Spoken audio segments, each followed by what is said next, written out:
Why don't you get a goddamn job? I'll tell you why, the coronavirus. Hey there guys, how are you? And happy birthday to American Psycho, who turns 20 years old today. It originally came out April 14th, 2000, and it's one of my favorite dark comedies of all time. I hope you guys can hear me. The last time we attempted to do a live stream, the audio was all screwed up, and it made me very angry inside. But anyway, I hope you guys are doing well. Thank you for joining me once again. And really, the major bit of news I want to talk about during this live stream, before we dive into the random, nonsensical Q&A questions relating to movies and whatever else you guys ask, I want to talk about American Psycho just for a few minutes, and I want you guys to chime in on your thoughts of American Psycho, maybe the first time that you watched it. That's what I want to hear from you guys, and I have a few flick facts I want to talk about with American Psycho. And then a little bit later in the live stream, I'm introducing a brand new segment. It's called Pick the Flick. And I think it's going to be fun. It's going to be a magical, mystical time. Don't get scared. I think you'll enjoy it. It's not that amazing. I'm really hyping it up, but it's a new segment that I'm going to try out. I haven't really thought it through, but I did make a really cool, funny intro for it, and that took 12 minutes. So I hope you're going to enjoy it a little bit later. But hey there, guys. Hey, John. Hey, Russ Rogers. Hey, Rob K. And hi to all of you. So yeah, American Psycho, I'll talk about my first experience with it, and I feel like I randomly watched it one late night on HBO, as many of my first experiences with random movies, especially dark, weird movies. I always used to stay up late when my parents went to bed and watch weird shit on HBO, and American Psycho was one of those movies. And I want to say it was probably like 2001, the first time I saw it. And for some odd reason, it was so captivating to me. I was completely immersed into it, and it had so many different elements that I enjoyed instantaneously. First of all, I've always really enjoyed movies that have narration from a sociopathic character. I just love narration over the top of movies. I love hearing the internal thought process of a character, and I like hearing their motivations, their reasons, their logic, because that's how everyone thinks. You know, when you walk around outside or you go to Walmart, you have internal thoughts in your head spewing out, and you have rages and impulses you want to act on, but you don't. Some of those include a chainsaw, some of those don't, but that's why you keep it internal. You'll never know those things. So I relate to the character of Patrick Bateman more than I like to admit. The movie's just so fun. It has chainsaws, hookers. It takes place in the 1980s. It has Huey Lewis in the News playing. And by the way, I wanted to play the Huey Lewis in the News during the opening of this live stream, but copyright, unfortunately. so that's what I wanted to do. And I also wanted to wear a see-through raincoat. But yeah, it's just, for me, American Psycho for a very long time, it was my favorite dark comedy of all time. And then Nightcrawler came out in 2014, and that sort of tied it. Both characters, Louis Bloom and Patrick Bateman, are phenomenal. I have a super chat here from Kevin, and I will get to that in just one second, Kevin. But yeah, a few other things I wanted to mention about American Psycho. Just a quick little few tidbits. Originally, they almost cast Leonardo DiCaprio to play the character of Patrick Bateman, and that would have been interesting, but I'm glad Christian Bale got the role. And another tidbit was when Christian Bale was trying to figure out how to play the character of Patrick Bateman and getting inspiration, he was watching a late night talk show called David Letterman, and the guest on the show was Tom Cruise. And he used inspiration from Tom Cruise because he said Tom Cruise is so friendly and outgoing and always has a smile on his face, but there's nothing behind his eyes. And that's how I view Tom Cruise, and that's how Christian Bale viewed him as well. So that was inspiration for his role in American Psycho, and I just want to say happy birthday to American Psycho, one of the best films ever made. And if you don't own it on 4K, you definitely should. I love it, and I feel like watching it today. Okay. All right, now we can dive into the whatever you guys want to talk about part of the live stream, because I don't really have any other pertinent news topics to talk about. I mean, there's some things that happen, but really, I don't care about them. so the first one comes from Kevin Hernandez. Thanks for the super chat, Kevin. Would you watch Batman and Robin or X-Men Origins Wolverine? I've gotten this question a few times throughout my life, and it's weird that you have to answer this question a few times in your life. Death is probably the next closest option I'd pick, but I'd probably rather watch Batman and Robin because at least it's just nonsensical junk that's entertaining, and you have Arnold doing quippy one-liners that all relate to being cold and ice. Chilly bud boy. And then X-Men Origins Wolverine just felt like an incomplete, half-assed comic book movie that didn't really make any sense with some terrible CG, just unexcusable CG. I have a fun backstory relating to X-Men Origins Wolverine. I remember when the movie originally came out, it was leaked. And I had this like crappy leaked version on DVD somebody gave me.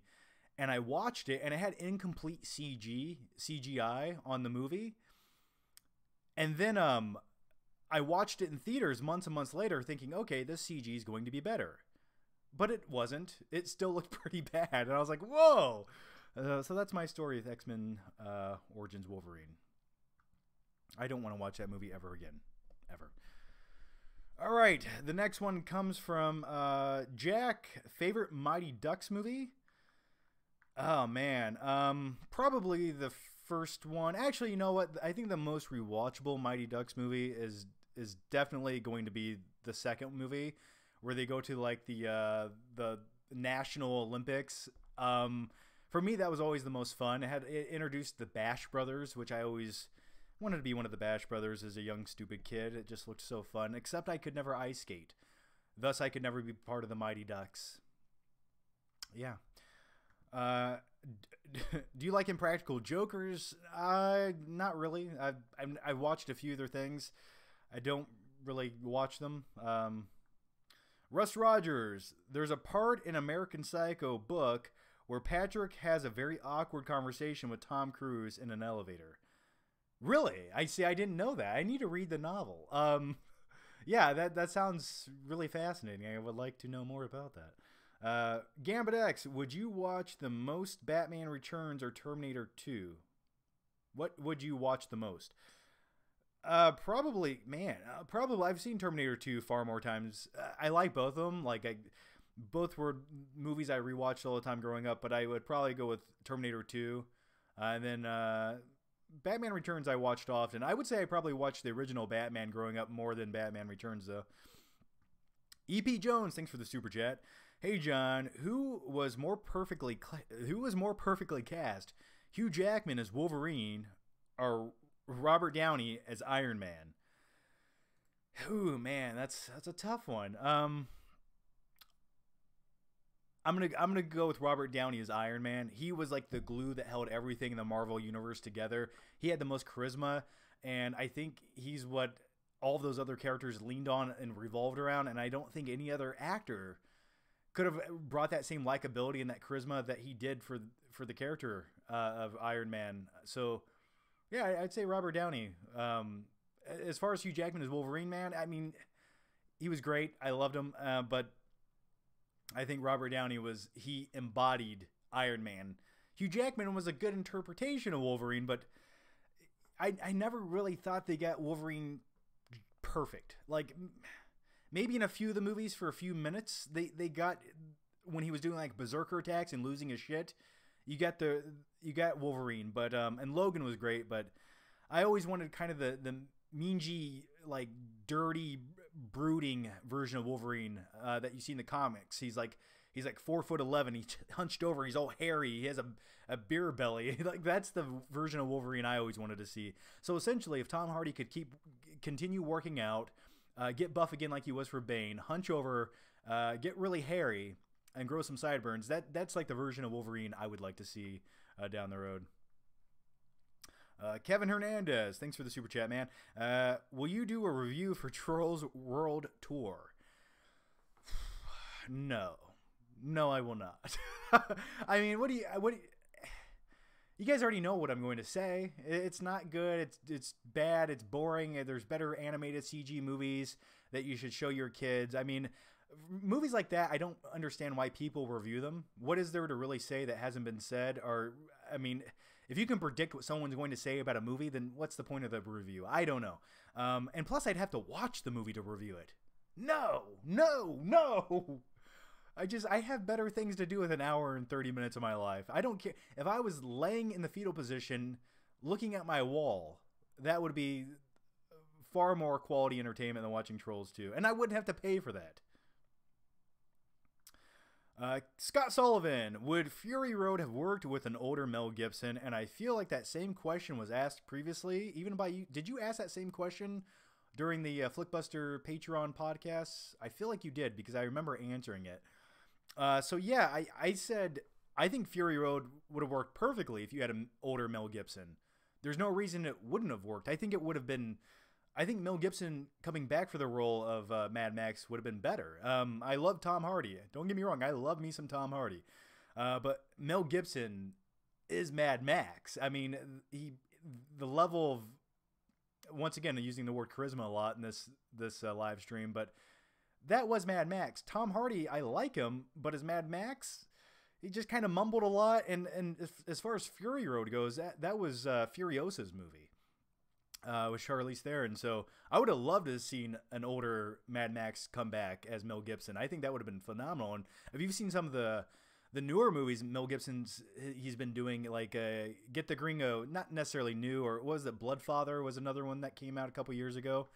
Dude, he can still do action. So if they make another Mad Max movie, please bring back Mel Gibson. Even though they're saying it's going to be a Furiosa prequel movie, which I have mixed feelings about, because I feel like we know her story, or at least the important parts of the story already. But yeah, I would have loved to have seen older Mel Gibson come back. You want to get out of here? Talk to me. All right, Kinky Dora. Thoughts on Godzilla vs. Kong for the Kinky Twinkles. Or Kinky Twinkies. I don't know what any of that means, but I like it. Where do I start with this? I don't know. Everything I'm hearing about Godzilla vs. Kong sounds like they kind of just made the movie to make it, and it's like an hour-and-a-half movie, and it almost sounds like an obligation from everything I've heard about it behind the scenes. Like, here it is, guys. They're gonna fight for 10 minutes, and then they're gonna team up to take down a bigger threat, and that's the movie. It's sort of that cliche thing you've seen so many times when two big iconic enemies go battle each other. They always somehow team up, and then so I'm hoping that, I've heard rumors that there's a definite resolution of who wins, which is cool. So I'm looking forward to it.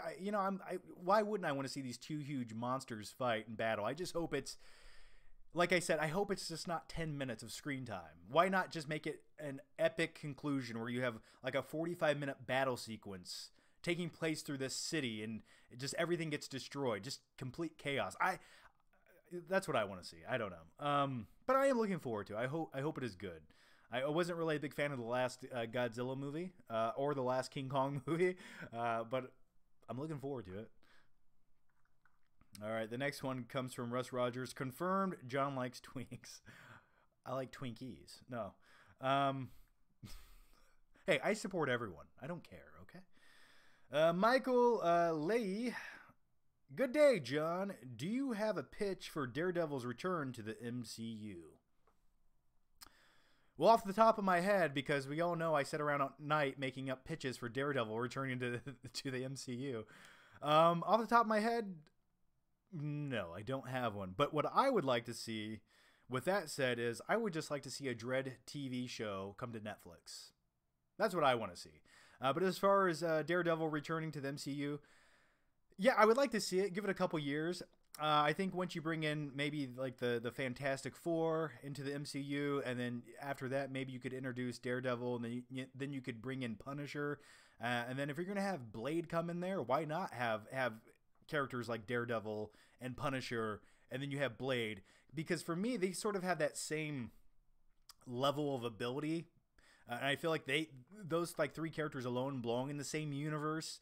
They feel like they match really well. Like you can't really see Blade fighting Doctor Strange, or you can't see them teaming up, right? But I could see Blade and Daredevil and the Punisher teaming up to do something. So I would like to see Daredevil come in maybe in the next couple of years after the Fantastic Four do. How he does it, I don't know. Just recast Ben Affleck.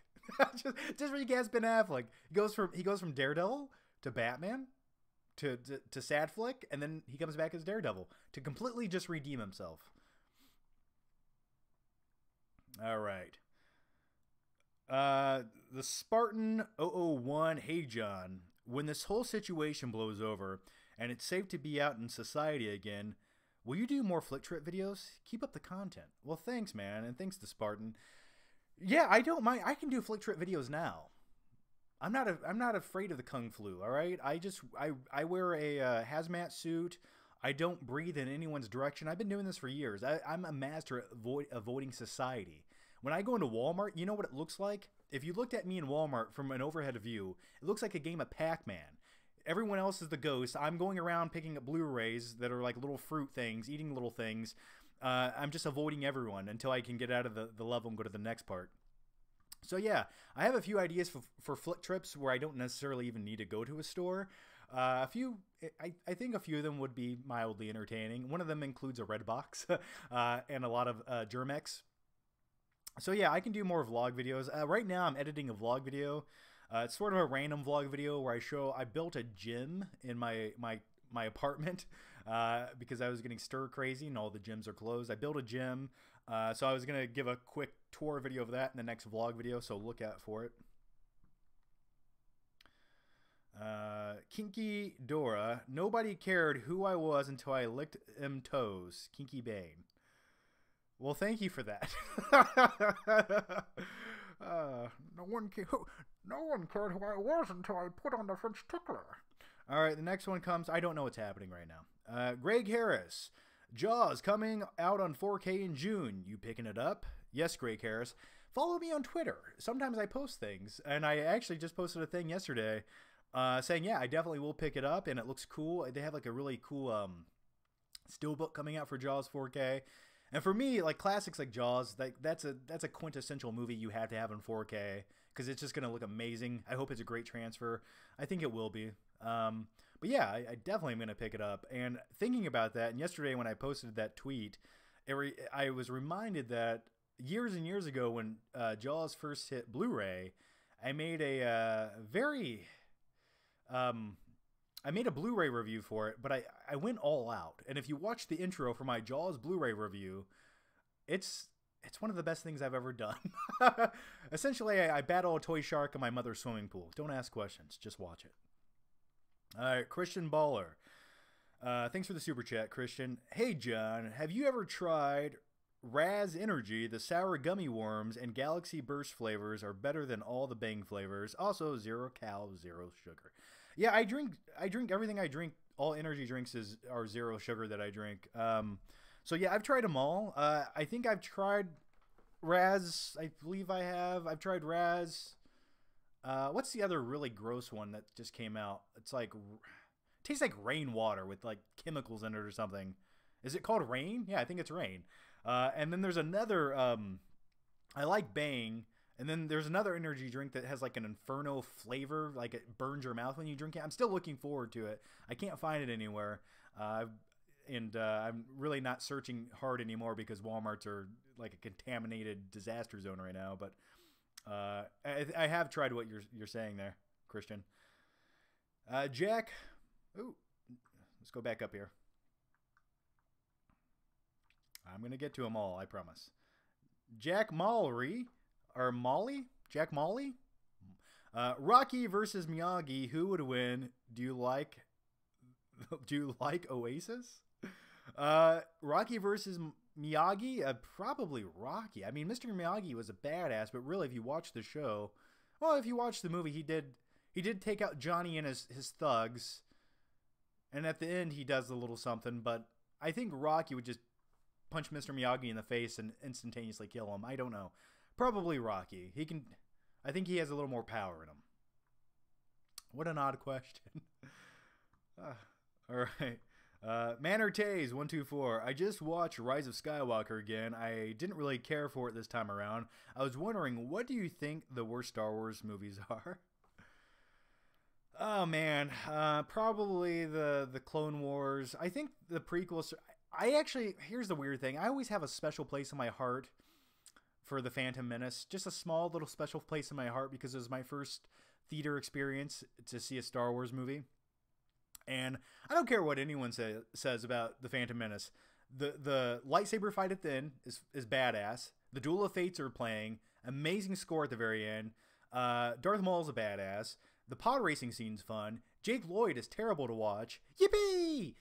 And Jar Jar Binks, we just don't talk about that. But yeah, I'd rather watch Phantom Menace than probably Clone Wars. I know everyone loves Revenge of the Sith out of the prequels, and I think it has some really good moments. But for me, watching the whole movie just kind of gets boring.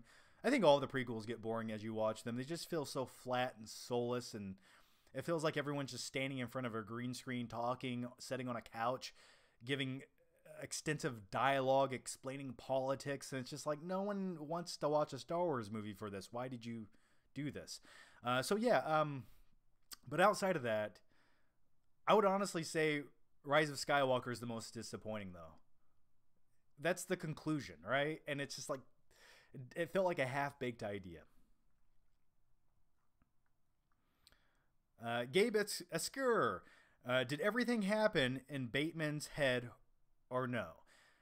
I don't want to spoil the movie. I have my own theories, and they've actually come out and conclusively said what happens.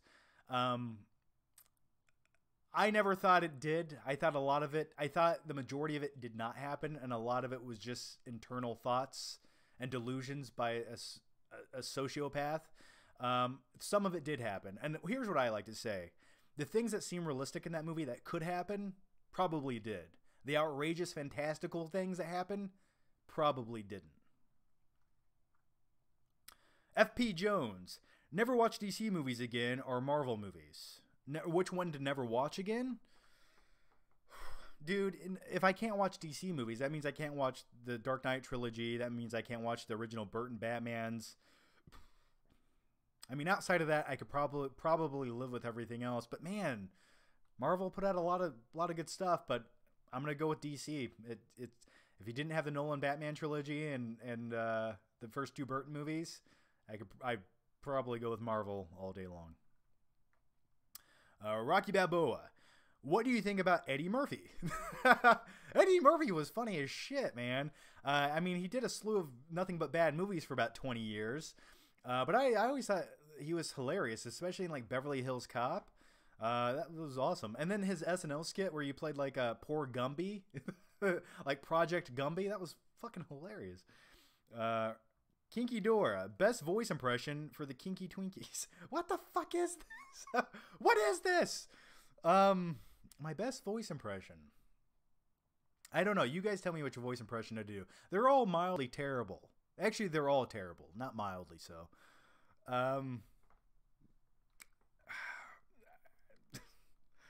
Probably Morgan Freeman. Even though I'm told my Venom impression is my best. Eddie, I'm going to rip his arms off and turn him into a turd in the wind. And by the way, I hope you guys like the Patrick Bateman gif today in honor of the anniversary of American Psycho. All right, Christian Corbett. The business card scene in American Psycho is hilarious. It's everything. That's everything. That is inspiration for my life. Just the subtleties. Oh my God, it even has a watermark. Let's see Paul Allen's card. You know, I'm not going to lie. I can relate to that scene. There's been things where like you make something, you create something, you work all day on it, and like, or a YouTube video, right? And then someone comes out with a slightly better one and you just watch it with a wave of fear and anxiety washing over you. It's a great scene. Holt Sanders. What do you think of heavy metal music? Also, have you seen Eraserhead or Funny Games? Malick movies. I have not seen either of those. I haven't seen a lot of Malick movies. Actually, I'm not a huge fan of Malick. I'm sorry. I know people are. I'm just...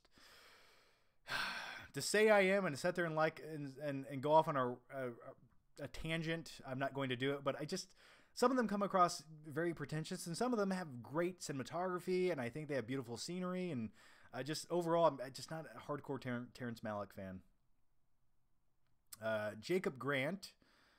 Oh, and by the way, my thoughts on heavy metal music. Oh, dude, I love heavy metal music. I love, like, usually what I type in on Spotify when I work out, when I find, like, random bands I've never heard of, is I always type in, like, epic metal 80s music or something like that. And it's just, like, the craziest, bizarre, like, glam rock metal singing voices with, like, an epic undertone of music. It's phenomenal. I highly recommend. Just search that on YouTube. I love it. But as far as, like, commercial-esque metal music, oh yeah, I listen to everything. I just listened to like Five Finger Death Punch the other day when I was working out in my home gym. Jacob Grant. I also like Rammstein quite a bit. If you want some German industrial metal techno music. Jacob, are you excited for the new Indiana Jones movie? Love the content also. Well, thanks, Jacob. Yeah, I'm super excited if it ever comes out. It was once again delayed until 2022. Harrison Ford will be 80 years old by the time this movie comes out, and I just hope the guy's in good health by then. I really do.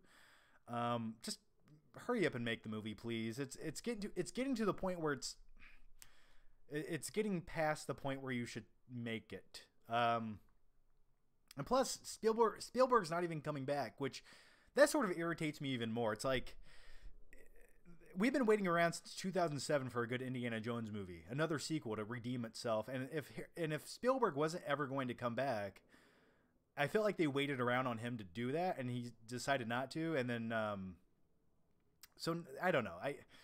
I want to see it, but it scares me. It's been too long. Let Harrison Ford rest. Christian Baller. Also, I'm from Charlotte, North Carolina. You're from South Carolina, right? No, I'm not from South Carolina. I lived in South Carolina for a couple of years in Greenville, South Carolina, and then I moved, again. So no, I don't live there any longer, but I did a couple years ago. But I hope you're enjoying Charlotte, North Carolina. I used to actually drive from South Carolina to Charlotte, North Carolina when I got press status, so I could go to early screenings. And the closest major city was North Carolina, where I'd go to see them. And I shot a couple reviews outside of a theater in Charlotte, North Carolina. So anyway, I used to drive there like every couple of weeks to see new screenings.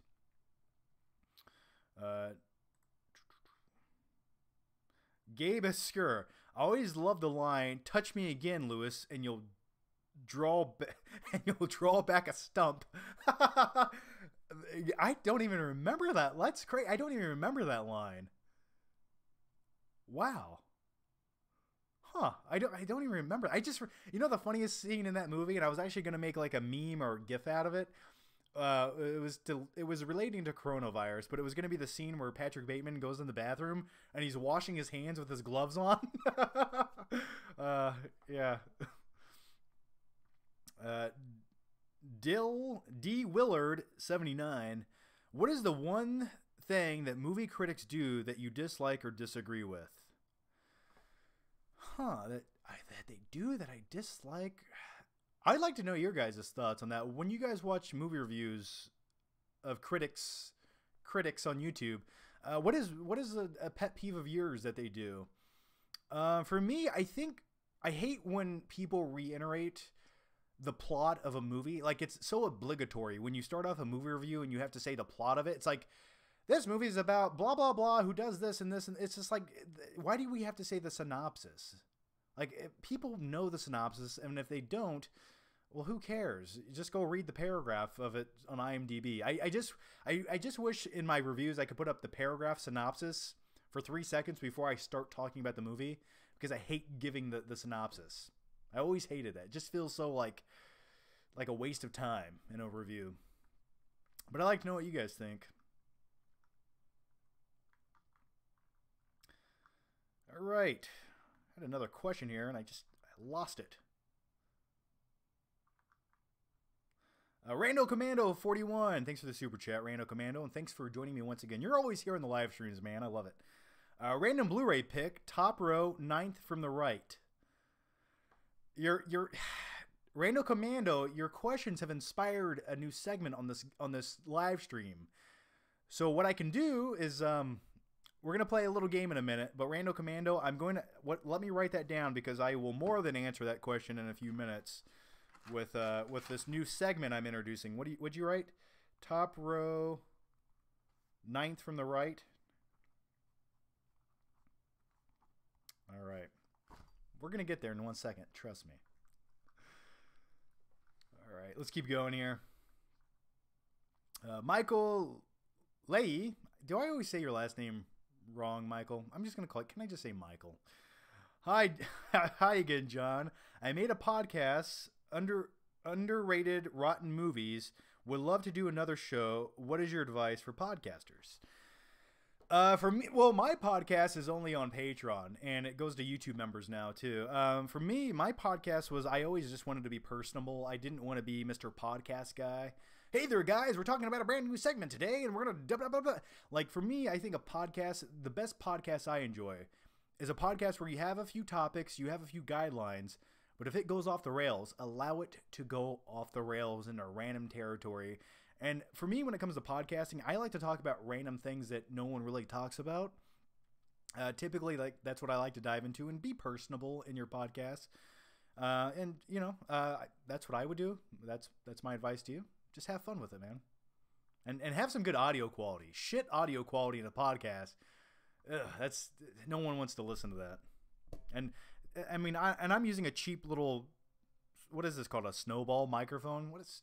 Yeah, I'm using a Blue Snow. Is it called a Blue Snowball? Yeah, it is. I'm actually trying to upgrade microphones to something way sexier, so I always sound like Morgan Freeman when you guys hear my annoying voice echoing into your eardrums. But good luck with your podcast, Michael. And where do you put your podcast out at? Night King 01. Movie you hate but can't stop yourself from watching. Movie I hate. A movie I hate. That's tough. Because every guilty pleasure movie I have, I just enjoy it. I don't necessarily hate it. I can't say one I hate. I mean, Waterworld. I don't know. I'm sure there's probably a Nicolas Cage movie in there. Vampire's Kiss. I don't necessarily hate it though. That's a good question.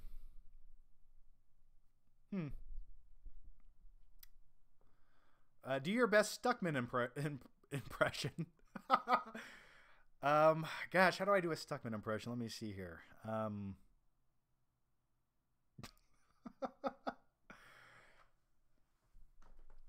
Hey guys, this movie was very visceral and entertaining. If you like what you've seen, click right here and get Stuckmanized. I don't know. That's not very good. I don't know.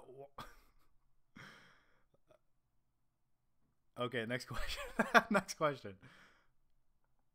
Gambit X says he considers this a podcast. Well, thank you. I consider it a podcast too. It is essentially a live podcast where you can see my face.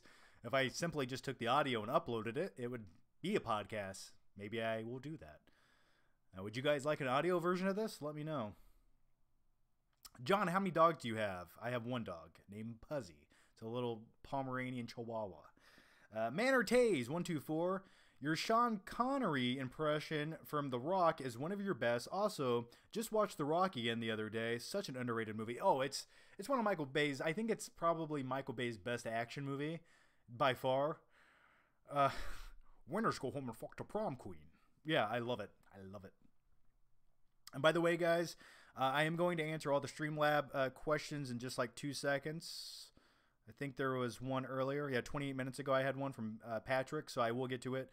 And by the way, guys, if you want to, use the Streamlabs link down below instead of the Super Chat because YouTube just takes a large cut of that. They have enough money. You know what? Fuck them. So if you want to use the Streamlabs link down below, it's essentially the same thing. A cool GIF of Patrick Bateman will pop up dancing if you use the Streamlabs thing down below, and I can see your question and answer it. All right. But let's answer this. Where am I? Okay. Benny, thanks for the Streamlabs donation. Can you give us a sneak peek of your 2019 best list, 10 to 5? Also, have you seen Bale's rant? It's hilarious. Are you talking about Bale's rage freak out on Terminator Salvation? Oh yeah, I've seen it. I've heard it. Oh man, we're never working together professionally again, man. You don't just fucking walk through the scene, man.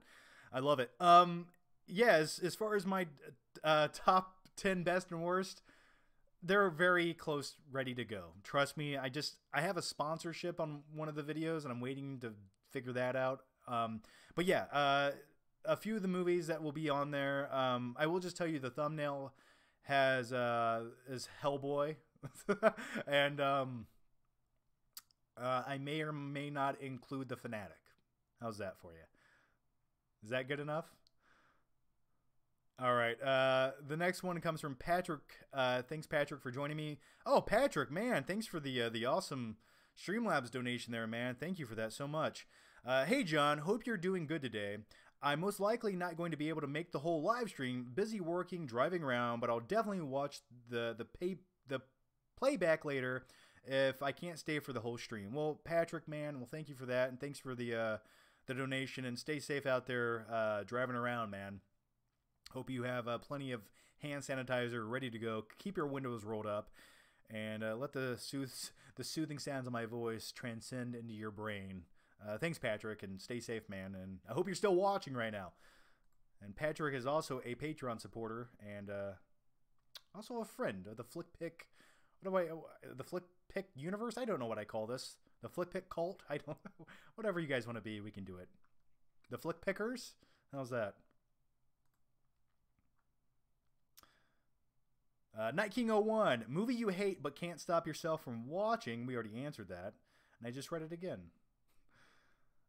Jack Molly, thoughts on Modern Family? Ever had a lucid dream? Many lucid dreams over the years, especially as a young boy in my parents' basement. Modern Family, I really enjoy Modern Family. I don't watch it on a regular basis, but I do every time it's on. I'll stop and watch. I think it's the tone of comedy I love, and I like the way it's made. And plus, it has Al Bundy in the show.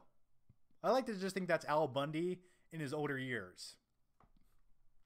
If you've never seen Married with Children, well, you're missing out. Coast Grove Bros, have you seen the movie You've Got Served? I thought you were going to say the movie You Got Mail, which I actually have seen like 5 times. Don't ask questions. I was a weird kid growing up in 1999. Yeah, You've Got Served. I don't think I've really ever sat down and watched it. That was one of those like toss away late 90s, early 2000s. Didn't they make like 5 sequels to You've Got Served? Or am I crazy? Corliss Cordy. Hi, is the Lord of the Rings spider scene, scary scene, handle the Harry Potter version? Never seen Lord of the Rings plus What About Enemy movie with Jake Gyllenhaal. Yeah, people always ask about the Enemy movie with Jake Gyllenhaal. I've never loved it. I get it. I get the symbolism and the metaphors, and I get how it's sort of an artsy movie.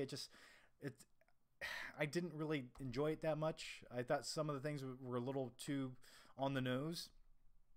And let me try to interpret your question here. Is Lord of the Rings spider scene a scary scene? Yes. Yes. For me, when it comes to the Lord of the Rings, the scariest shit was just like I just remember Gollum. To me, something about Gollum when you just sat there and watch him was scary. I'm like, so if you love something so much, that's what happens to you. So yeah, I think I answered your question. A lot of spider questions there. And as far as Harry Potter version, never seen. I don't know what that means. I've only seen the Harry Potter movies once. I know, crazy, right? All right, the next one comes from Gambit X. How many times have you seen The Godfather? I've watched the first Godfather once, and I've seen Godfather 2 probably 1.5 times. I know. They're just, some movies just, I don't, like I watch them, I enjoy them, but I don't rewatch them. But there's other films that I rewatch over and over countless times, but most people would say they could only watch them once. Movies like Shawshank, maybe. I feel like a lot of people would say, oh, it's a one watch. Or movies like Blood Diamond. For some odd reason, I watch Blood Diamond like once a year. I love it. Can't get enough of it. I think it's a highly underrated movie. Or movies like The Patriot with Mel Gibson. I watch that movie all the time. Love it. Own it on 4K. So underrated. I think that's a truly underrated film. I think it's what's the Master of Disaster's name? The director, Roland Emmerich. I think that's probably his best film he's ever made.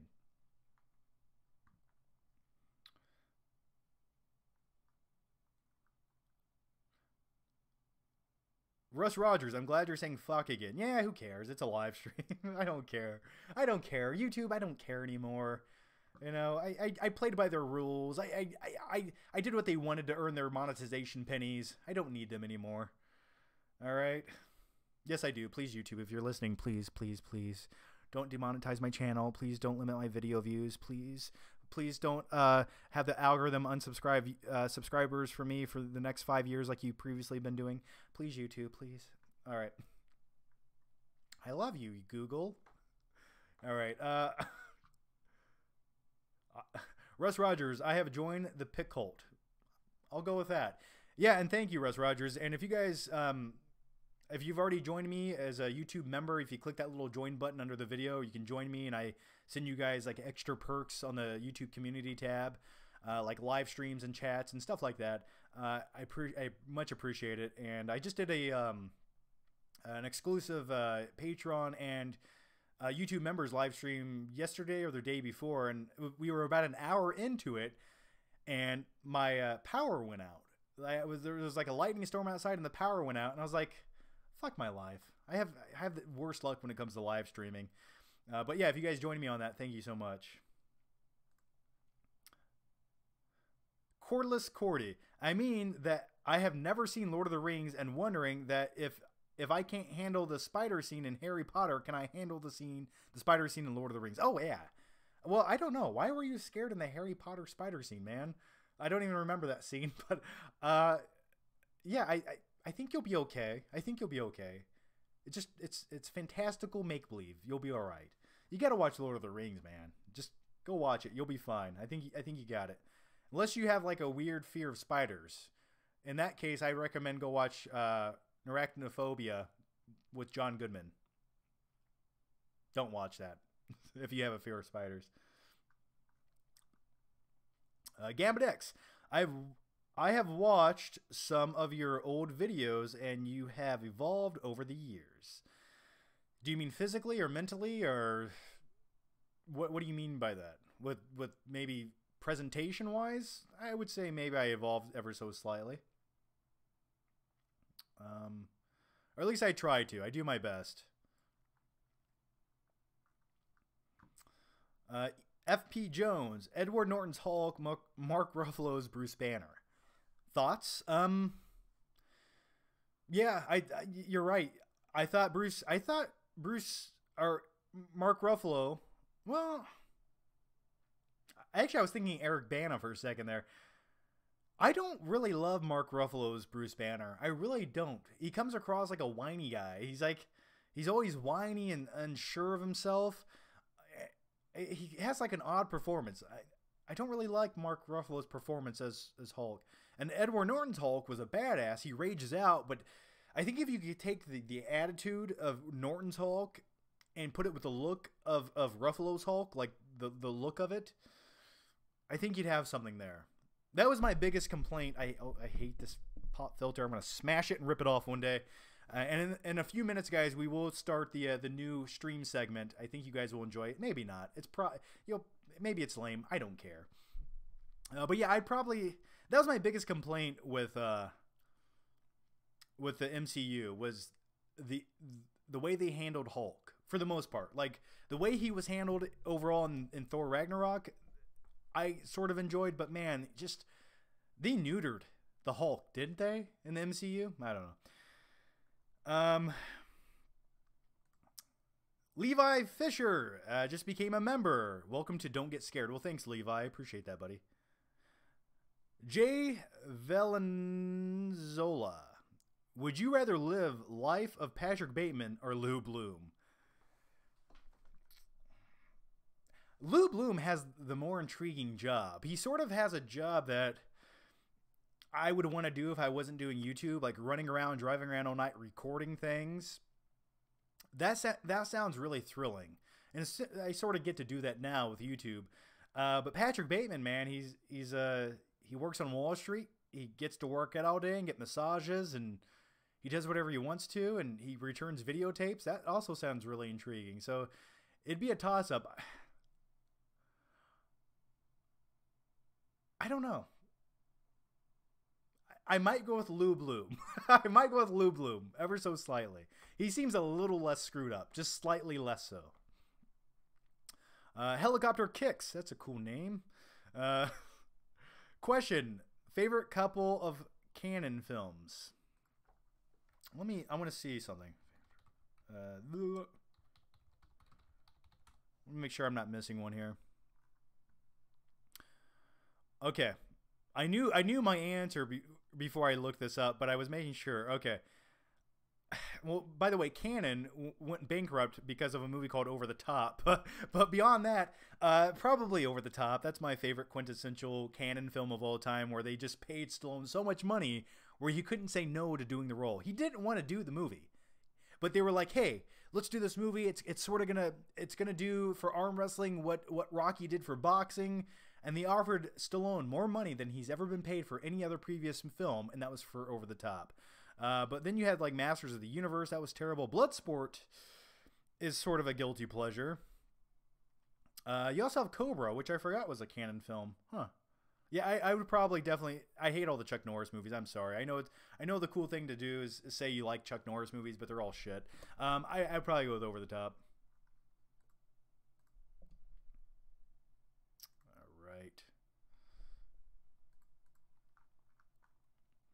Javier Vargas, thanks for the Streamlabs donation. Hello, John. I just wanted to make a contribution. All the best. Well, man, hey, thanks, Javier. Thank you for that, and that's much appreciated. Thank you. That was very generous of you, man, and that really does help. And it does help, and it will help upgrade the internet. I'm upgrading my internet in a couple days to get faster speed, so I can actually do live streams without living in fear of my internet cutting out or going at AOL dial-up speeds from 1998. So thank you, Javier, and I hope you're doing well and staying safe, man. Thank you. Hi, we did Todd. Thanks for the Streamlabs. What's up, John? What's the funniest movie ever? That's a very subjective question. Funniest movie ever. I don't know. I don't know what the funniest movie ever is. There's movies where I've laughed so hard, like I wanted to start puking up blood.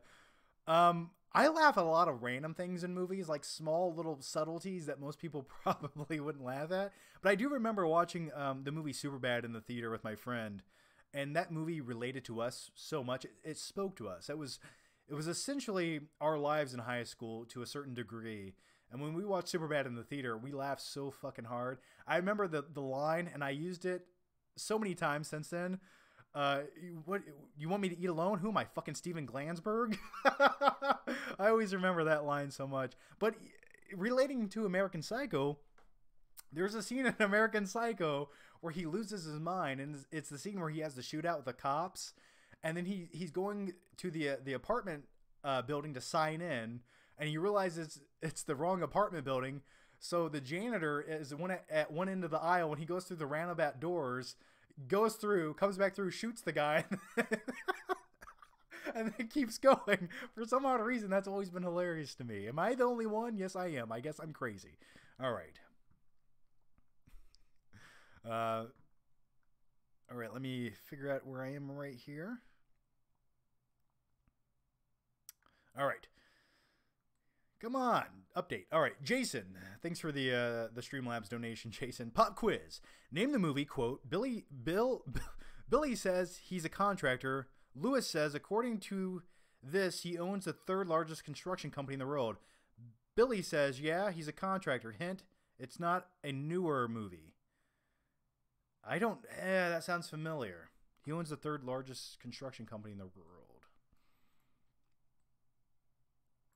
I don't know. Why do you always give me these quiz questions on the spot? He owns the third largest construction company in the world. That sounds so familiar. Is the character's name really Billy? For some odd reason, that reminds me of something from Ocean's 11. I don't know why. I don't know, Jason. Tell me, man. Trevor Wynn, thanks for the super chat, man. Thank you. But you didn't ask a question. Always ask a question when you do one of the Streamlabs or super chats. Here's my question to you guys. What's the funniest movie to you? And as I wait for your response, Levi Fisher, first thing you want to do after the virus is over. First thing I want to do when the virus is over, I don't know. I'm sort of just doing what I want to do now as the virus continues. I just laying inside and watching TVs or movies, making YouTube videos. That's really all I need to do. If I want to go outside, I go outside. I stay away from people. And I eat a lot of Oreo ice cream bars. But first thing I want to do, I would like to know I can go to the gym again. I would like to know I can go to the movie theater again. And really, I would like to know I could go to the store again without living in fear of someone sneezing in the general vicinity of where I am and me possibly dying because of it. Those are things I would like to do again. So, yeah. Mr. KW Jones, thanks for the super chat, man. John, I'm back with more Point Break. If you just got reunited with Bodhi's crew, what ex-president mask would you choose, and what did you think that piece of shit remake? Love you, bro. Yeah, I have a review talking about the remake, and I hated it. Hated it a lot. And I ranted, I think, for like 9 minutes about the remake when it came out. I think it's like they didn't even try. If I had to be one of the ex-presidents and wear one of the masks, I'd probably wear like a Donald Trump mask. You got to wear like a recognizable mask. I think I could wear the Donald Trump mask. Hey guys, we're robbing your bank. It's going to be great. It's going to be gorgeous. I have friends here. Don't worry. It's going to be okay. We just want your money. It's okay. Maybe that. I don't know. Was that a good impression? Probably not. Nicholas Nust, thanks for the super chat. What 4K Blu-ray player should I get? Want to start my physical media collection. I have a Samsung 4K Blu-ray player I bought in 2017. I would recommend that. I think any Blu-ray player, for the most part, that you get will do the job just fine. It's just a little laser, reads the disc. It should work out just fine. So I have a Samsung, I believe. So that's what I would recommend because that's what I have, and it's worked out thus far. Elliot, hey John, big fan from England. Do you think they'll ever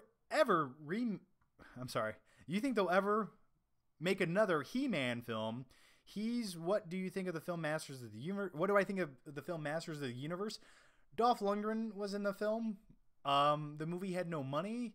Skeletor looked like a dude that someone put chewed up bubblegum on his face and said, hey, you're Skeletor now.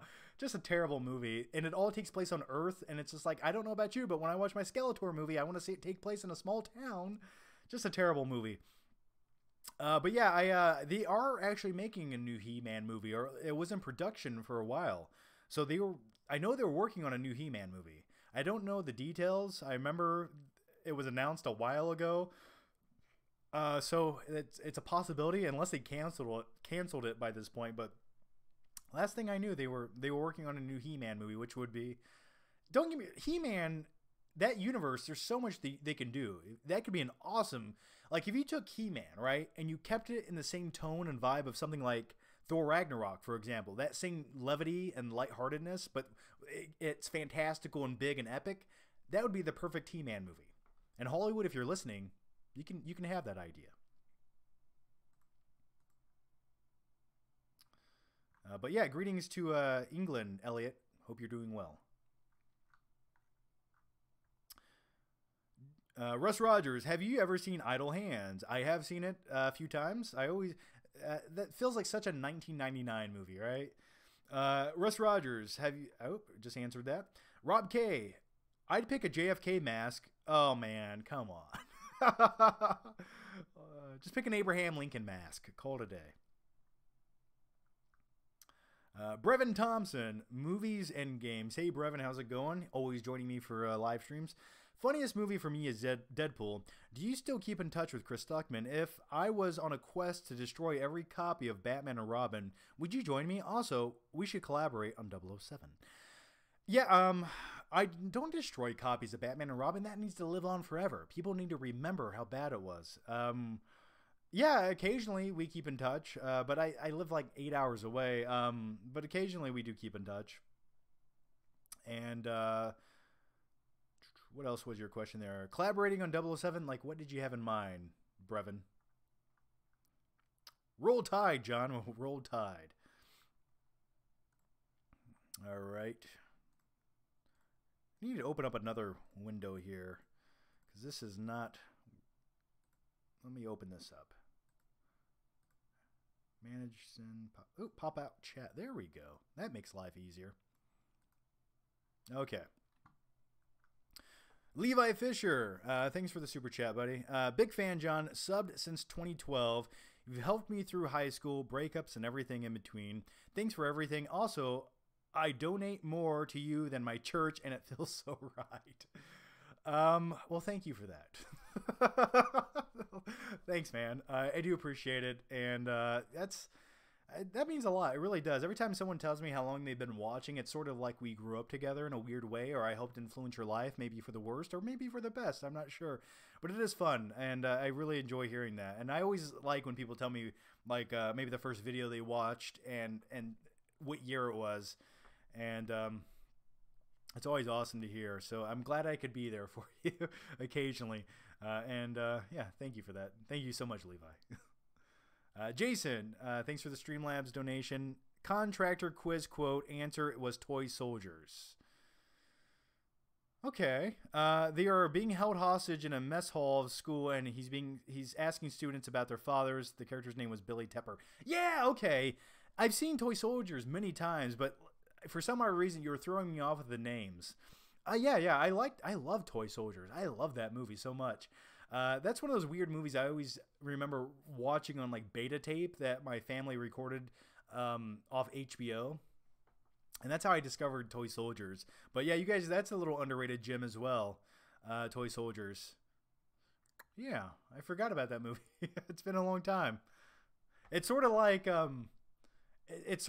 the college version of Die Hard in a way. Sort of, kind of. Carter Lovejoy. When was the last time you counted your Blu-ray collection? I'm up to 866 Blu-rays on my shelf, and this month marks 4 years of collecting Blu-rays. I have no clue how many I have. I've stopped counting. Sometimes when I do a complete Blu-ray collection video, the last one I did was just last August, and the one before that was like 4 years before that. So if you go and watch that video and count them, if you want to, if you're really bored, go for it. I didn't do it. I think someone actually did count them, and they listed every single movie in the comment section of that video. So I appreciate whoever did that. So yeah, I don't count anymore. And sometimes when I get tired of certain movies, I trade them in or sell them for different movies. So yeah, Trevor Wynn. Hey John, love these weekly live streams. What do you think Tarantino's last film will be? What last film will be like, and what is your favorite film of his? Also, have you seen Dune? I've seen the original 80s Dune. Yes, I have. Terrence Malick, right?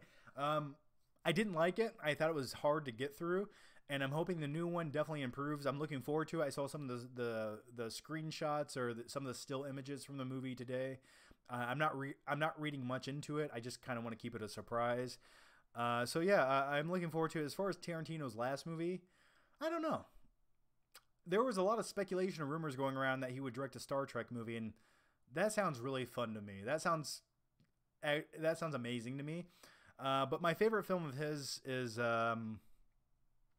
it's probably Django Unchained, and then Pulp Fiction, then somewhere in there probably Hateful Eight, which I think is really underrated, and then probably Once Upon a Time in Hollywood. That's become one of my favorite movies of his.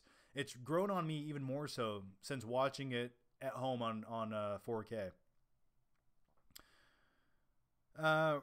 Brevin Thompson, movies and games. Around the 25th of October, I plan to review Casino Royale, and we can possibly set something up. If you're interested, email or message me on Twitter. Yeah, possibly, man. If I can try to do something. Maybe I could do a quick little segment for you, and you could tack it into your video if that works for you. Because I was actually going to plan on doing a Casino Royale review when the movie comes out closer in November, because I've never done a review for that, and that's my favorite Bond film of all time. So Yeah, let me know. Let me know closer to the date. All right, Soapy Soap. Hey, John, would you rather see a full-length Jack Slater movie or Hamlet movie with Arnold? Greetings from Denmark. To be or not to be? That is the... Yeah, I love Last Action Hero. So underrated. Ahead of its time. Remember watching that in the theater. And you know what was terrifying? The Ripper.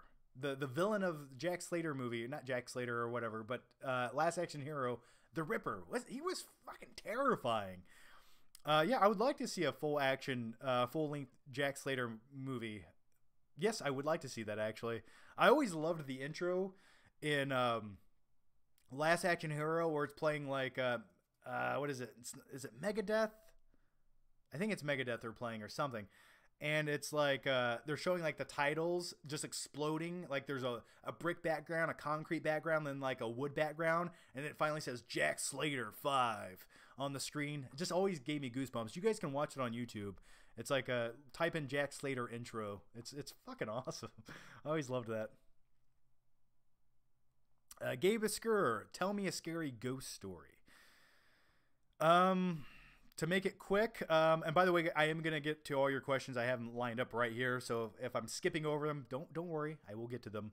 And then we're going to play a game, a new segment called Pick the Flick. I think you guys will enjoy it.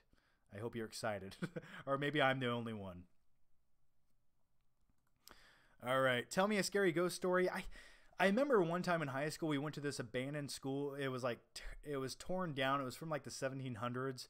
And we were walking around with like my video camera, and I wish I had the footage, but it was creepy as shit. And I remember looking off into the distance, and there was like something moving by these lockers.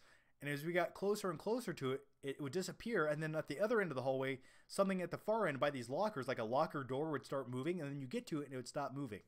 That was creepy. I think that's the only ghost story I can come up with off the top of my head. But yeah, that was terrifying. FP Jones, have you seen Speed with Keanu Reeves? Thoughts? Of course I've seen Speed. Of course I've seen Speed. Love it, man. Love it. That's perfect. What is Speed? 93 or 4? I want to. Is it Speed 93? I want to say it's 93. Yeah, I love Speed. I like Jeff Daniels in the movie too. I want to go home, have some sex. Love it.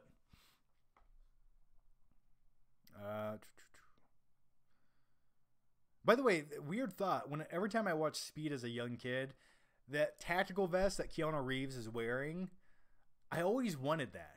And then one day I bought one on eBay back in like 2006, and I wore it every time I got a chance. And if you guys have watched a lot of my old YouTube videos, you probably have seen me wear that tactical vest a few times.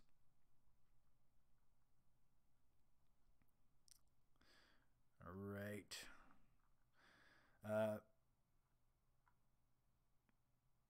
Let me find some more questions here, and then I'm going to dive into the live stream. Dar-L, thanks for the super chat. Have you played any of the Orkin games? I have played the first one. I haven't played the other ones. By the time they came out, I wasn't as into video games as I wanted to. I just didn't have the time to commit to playing a video game. And something about video games became overwhelming to me. I don't know why. I don't know. Every time I had downtime, I didn't want to use hand-eye coordination. I just wanted to lay down and watch a movie. So I played the first one. I liked it. I know people say like the second or third Orkin game is the best, and I never got a chance to play them. But I know people who have, and they say they're great. Claudio Rogajan, what's the scariest film you've ever seen? It's too hard to pick. It really is. For me, The First Nightmare on Elm Street has always been one of the scariest films ever. Every time, like, you had Nancy going down in the basement to reach into that boiler to get Freddy's glove out, that scene always terrified the shit out of me as a kid, because I remember watching the film in my grandparents' basement, and just like that eeriness just washes over you. Manor Tays. 124. Ooh, this is a good question. Have you seen the film Judgment Night from 1993? It's got Emilio Estevez and Cuba Gooding Jr. If you haven't seen it, check it out. Oh, I've seen Judgment Night. I love me some Judgment Night with Emilio Estevez and Jeremy Piven. Yeah, it's please watch Judgment Night if you guys get a chance. It's such a a forgotten movie, but it sort of has like an Escape from New York vibe, sort of kind of about a group of like suburban guys in an RV that go to the wrong side of town, which for some odd reason is completely desolated. Like there's no one in like a 10-mile radius, and they have to protect themselves. And there's a phenomenal scene where they're like all in a sewer, and they're all getting prepared because they think someone's going to come in there and get them, and they're grabbing like pipes and 2x4s, and it's a really fun movie. It's some good schlock. So yeah, Judgment Night is awesome. I love it. Jacardi, when do you think theaters will reopen? Well, big studios are like, they're putting out Mulan in what, August or July. They gave that the new release date, and then Wonder Woman is supposedly supposed to come out in August. And I feel like if these big corporations are saying we're going to move the release date to then, they might have a good indication that theaters will be reopened. Because, not to get too political with you guys, but the economy can only take so much before you just have to get to a point where it says, okay guys, if you want to go out and risk it, go for it. If not, stay home. Because if you keep everyone home long enough, people are going to lose their jobs. They're going to lose their houses. So you can't just stop people from working forever. But also, you don't want people to get sick. So I think you just need to take more this wasn't even your question. I'm just going off on a tangent now. But I just think if everyone's safe and maybe certain businesses stay closed, I don't know. Do I think theaters are going to reopen this summer? Probably not. I really don't think so. I think it's going to be months and months away before they reopen. And really, you need a vaccine or a cure to really safely do it. So I don't know. I think fall. Honestly, I think fall is the earliest, which is unfortunate, but I don't see it happening anytime soon. It's just every day it progressively gets worse and worse and worse. And if it's still spiking, how can you say, okay, it's good enough now? It's the worst it's ever been, but let's open up the theater. So I don't know. I don't think it'll be anytime soon. Claudio Rogajan, have you seen the film Deliverance? Of course I've seen Deliverance. Squeal, piggy, squeal. Yes, I've seen. That's the reason I don't go kayaking down the river. That's the reason I don't do it. And yeah, if you want to see me do a one of the best performances I've ever given, type in FlickPick Deliverance. Look up that video.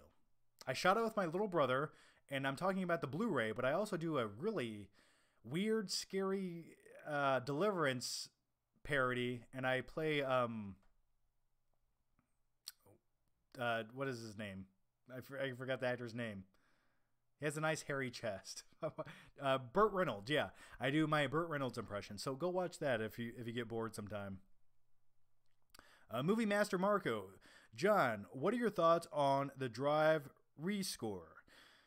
The Drive rescore? Did they rescore Drive? I didn't know about that. I liked the original score to Drive with Kavinsky and the song, what is it called? Tick Tock something. I didn't know they rescored it though. I don't know what you're referencing, but I like the original. Mayooz, thanks for the Streamlabs donation, Mayooz. Star Trek 2009 top 10 action films of the 2000s. I think that's debatable, but I wouldn't disagree with you. I think Star Trek 2009 is awesome. I think that's a fun movie. My only complaint with that movie might be the casting of Eric Bana as the villain. He just his performance was a little odd, right? My name's Nero. It just came across odd. All right, Mayooz, Casino or Goodfellas, De Niro and Pesci in the desert. I'm more of a Casino guy. I always have been. I always thought it was a little bit more fascinating than Goodfellas. I just like the casino business aspect. I like that it takes place in Vegas, and Pesci in that film just chews up the scenery. That's like one of the best Pesci performances of all time. So I've always liked Casino, and plus Sharon Stone. That was like the Margot Robbie of the 90s.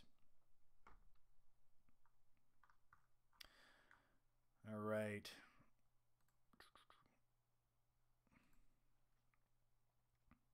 All right, guys. I'm going to play a little game now. I want to play a game. Are you guys ready to play the new game, the new segment here on the Flick Pick live show? If you are, give the video a thumbs up and let me know in the comments section, and we'll dive into it after I take a quick drink of this tasty beverage right here.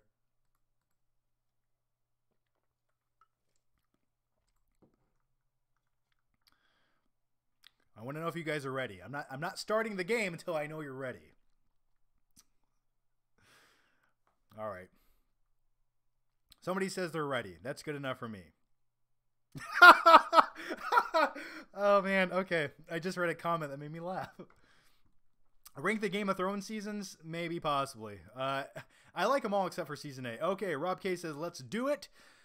All right, guys. Let's start the new segment. And here goes the new segment intro. 3, 2, 1. Here we go.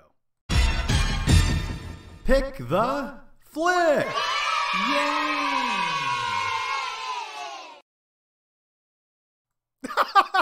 Did you like that? I hope you guys really enjoyed that. I spent 12 minutes making it, and I had a budget of negative $12 to do it. So here's how it goes, guys. And I'll do like 2 or 3 of these. And earlier I got a super chat question from Rando Commando, and I told you I would answer this for you, buddy. Here's what's going to happen is we're going to pick a movie back there on the shelf. Actually, you guys are going to pick the movie, and here's what you're going to do. You're going to tell me which row and how many in from either direction. So you can say 17 in from the right, 17 in from the left, 10 in from the right, 10 in from the left, and which row. So Rando Commando earlier said top row, 9th from the right. So I will do it from my right, not yours, to make things even more confusing. So let me go back there, and as I'm doing that, you guys can type in some coordinates and type in some coordinates. So I'll pick like the coordinates of like, if someone says top row, I'll go with that. Someone says 10th in from the right, I'll go with that. So yeah, let me, what was this? Top row, 9th from the right. Let's see. 1, 2, 3, 4, 5, 6, 7, 8, 9. Oh man. Talk about predicting the future, Rando Commando. We just talked about this movie like 5 minutes ago. So yeah, someone just said that intro cured Corona. Thank you for that. It's what I do for society. It's the least I can do and also the most.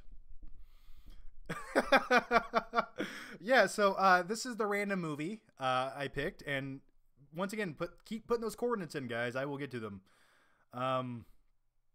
Don't worry, guys. I'm going to get to all the super chats. Just hang on. So Last Action Hero. Like I said, I remember seeing this movie in theaters with my dad as a young kid. It blew me away. It's like the best blend of all the 1980s and early 90s action movies came together. And I always liked Downey in this movie because you can relate to him. He's sort of a loner kid, and his escape from his shitty life is going to the theater and watching Jack Slater movies. And I think we've all been there. That's my escape. And I always liked it. I always wish I could have had more of a movie about just Downey going to the theater and hanging out watching movies. But yeah, man, some of the scenes in this are phenomenal. There's some parts in this movie, I would say like 20% of this movie it's hard to get through at times. It just goes a little bit too bombastic, but like the cutaway scenes, like the Shakespeare scene where you have Arnold with like he's playing Shakespeare and To Be or Not to Be. That's a fun scene with the voiceovers. Yeah, always enjoyed this movie, and I have it on Blu-ray, and I think, do I have 2 copies of this on Blu-ray? I think I might. But yeah, Jack Slater, phenomenal. All right. Don't worry, guys. I will get to all the super chats. I promise. All right. Russ Rogers says, top left, 8th from the left. Top left, 8th from the left? I don't even... Top left, 8th from the... Okay. I'll try to do that. All right. I'll do 2 of these. All right. So we'll go with top left, 8th from the left. So from the center... I'll try that. Top left, 8th from the 8th. All right. 1, 2, 3, 4, 5, 6, 7.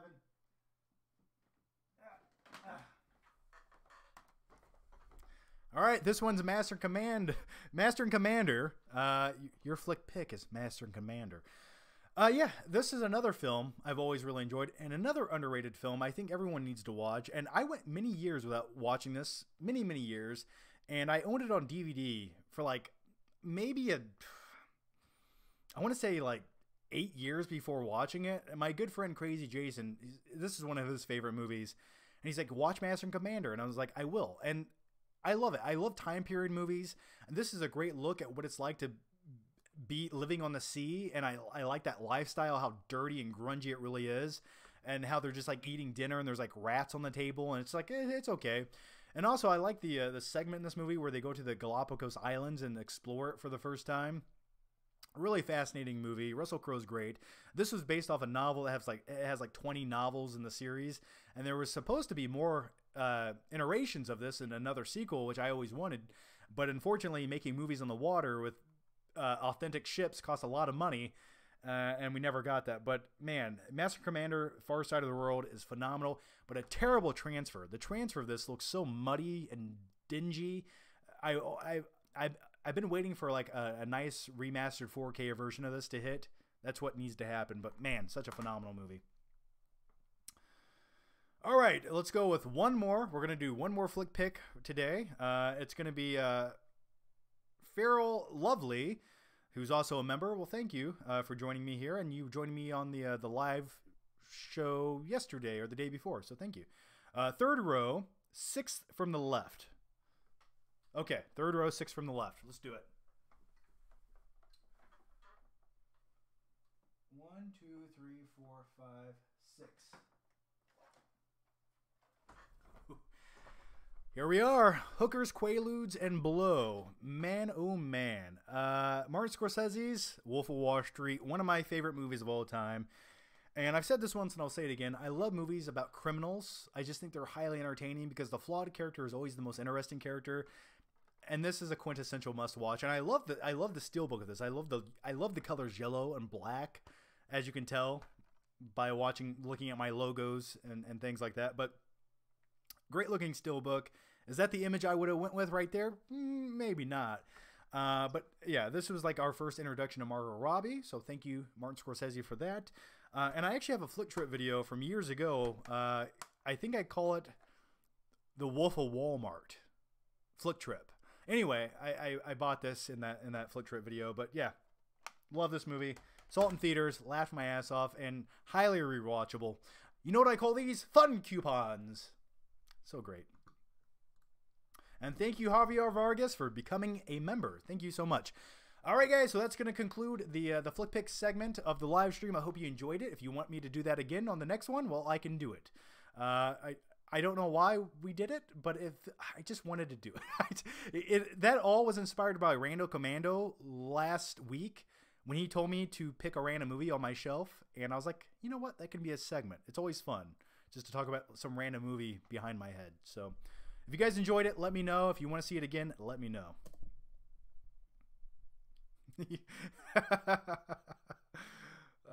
Yes, indeed. All right, let's dive into some more questions here, and we'll catch up. Random Commando 41, thoughts on Blade Runner and 2049, which is better? I'd probably say Blade Runner. That's a tough one, man. And I say this all the time. My issues that I have with the first Blade Runner movie, I have the same issues with Blade Runner 2049. And I think the films stylistically, from a technical standpoint, are great. I just never... they don't move me as much as I wanted them to do it. Maybe that's why. But for me, I think if I had to pick one, I'd probably go with the Harrison Ford Blade Runner. I think that to me has a little bit more rewatchability than 2049. Just maybe a little bit more so. All right, Jason, pop quiz. What movie quote, we take the shit, we smash the shit, and we then put the shit back? Same movie, extra quote, who put the piss in the apple juice? Who put piss in my apple juice is from the movie Little Monsters, starring Fred Savage. What was that, 1988, 89, 80, I don't know, somewhere in the late 80s. I love Little Monsters, starring Howie Mandel. What movie? smash shit and we put... I don't know which quote that's from. Same movie extra quote? I don't know. We smash the shit, put the shit back. I don't know which quote that's from, man. Jack Molly, you missed my super chat. Jennifer Aniston or Angelina? Jack, I will get to all the questions, man. I promise. So if I had probably Jennifer Aniston. I can't look at modern day. What's her face? I just forgot her name. Oh, Angelina Jolie. Yeah. I just can't look at her anymore. She just looks like a skeleton being held up with strings. Like, if you watch the movie Salt, Angelina Jolie looks like she should be laying in like a hospital bed in that movie. It looks like she's just like malnourished and like a skeleton doing these action scenes, and it's just like, it feels like someone's like holding her in like a mocap suit, moving her around in the movie, saying, "Okay, shoot the gun, Angelina," and she's flailing around. Yeah, she didn't look healthy in that movie. So I'd go with Jennifer Aniston. FP Jones, choose one. Sour Patch Kids or energy drinks? Probably energy drinks. I consume more of them. They do more to me. And Sour Patch Kids, after you eat so many of them, you just feel like your teeth are going to rot out of your head. But I enjoy my occasional Sour Patch Kids. But right now, currently, they are a prop. Tom Bennett, be Patrick Bateman's raincoat or Paul Allen's card. I'd probably be Paul Allen's card. You get less blood splatter on you. Carter Lovejoy, is it bad that I've watched T2 more than T1? Absolutely not. I've rewatched T2 way more than T1. It's my preference tonally. So no, I find T2 much more rewatchable than T1. Claudio Rogajan, give your thoughts on Hulk 2003 with Eric Bana. Just an atrocious, terrible movie. I remember watching it in theaters with my friends, and we were all like, what is this shit? And then by the end of the movie, you have like Nick Nolte just like losing his shit. And then you had like the very on the nose comic book transitions that are actually comic book pages flipping over, and you're just like, ugh. Really bad movie, just terrible. But I do remember the trailer for the movie was always kind of cool. I remember the teaser trailer. It always had Eric Bana in his bathroom, and then it showed this shot outside of his house where like the wall explodes. I always thought that was kind of a cool teaser trailer. Dan Peters, thanks for the Streamlabs donation, Dan. Thank you so much, man. Hey, John, on your last stream, you mentioned watching trash TV like 90 Days Fiancé with your significant other. I just want to say I feel your pain, or do you secretly like those shows? I secretly like them. No, listen, guys. If you guys watch 90 Day Fiancé, there's a guy. His name is Ed. His name is Ed, and he looks like Danny DeVito or something. He's hilarious. He just everything he does. He should be a character in a movie, and he would be played by Jack Black. Yeah, watch 90. Just go to Google and type in 90 Day Fiancé Ed. Fucking, it's hilarious. I'd like to interview him sometime. Christian Baller, favorite song from the American Psycho soundtrack? Anything by Huey Lewis and the News, and their album Sports. Anything from that soundtrack, it gets me going. I bought that album years ago, and I remember listening to it driving down the highway. I just remember wanting to dance like this, but I didn't have an axe or a raincoat in my hand.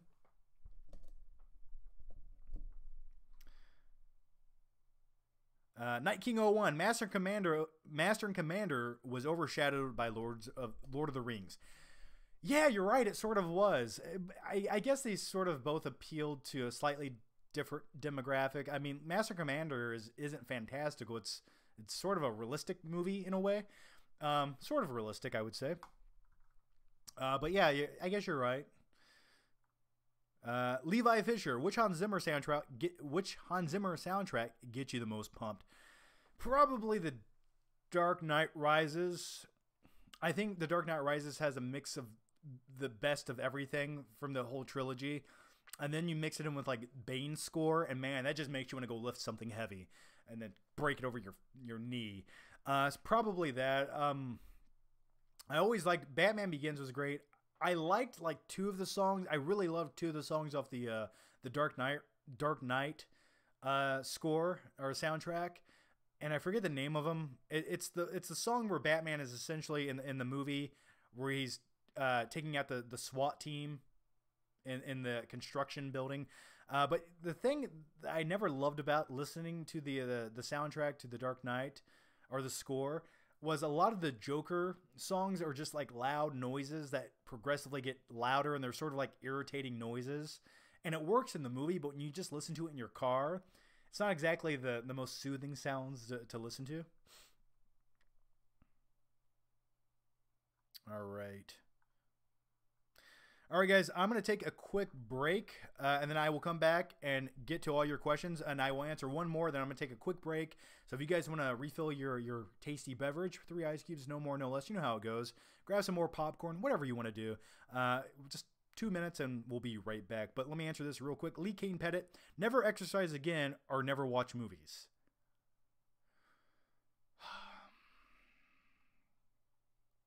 I don't know, man. If I don't exercise, I start looking all skinny. I look like Angelina Jolie if I don't exercise. So I'd have to watch movies, I guess. I need my movies. All right, let me answer a few more questions, then we'll take a break. Because I want to keep up with you guys and not miss anything here. And I miss you, and I don't want to miss a thing. I like to reference Armageddon songs by Aerosmith. Levi Fisher, I remember the green Hershey syrup and the green ketchup they sold at the market during the Hulk movie. I miss it. Not me. I cannot use green Hershey syrup or ketchup. Something that green ketchup just ruins the taste and the flavor. Blah. Night King 01. Pirates of the Caribbean overshadowed is my bad. Yeah, Pirates of the Caribbean 03. Yeah, okay. I thought something was mixed up there. Yeah, you're right. It's like, do you want to watch this sort of dark, gloomy, depressing pirate movie, or do you want to watch this fun, bombastic pirate movie with Johnny Depp? Like, right? So for me, I want both, but I love a slightly more realistic pirate movie, especially one that gets it right, like Master and Commander. Helicopter Kicks. Who do you pick? Who's hotter? Kelly from Saved by the Bell or the Pink Ranger? Probably Kelly from Saved by the Bell. What was her name? Kelly Pawlowski? Whatever.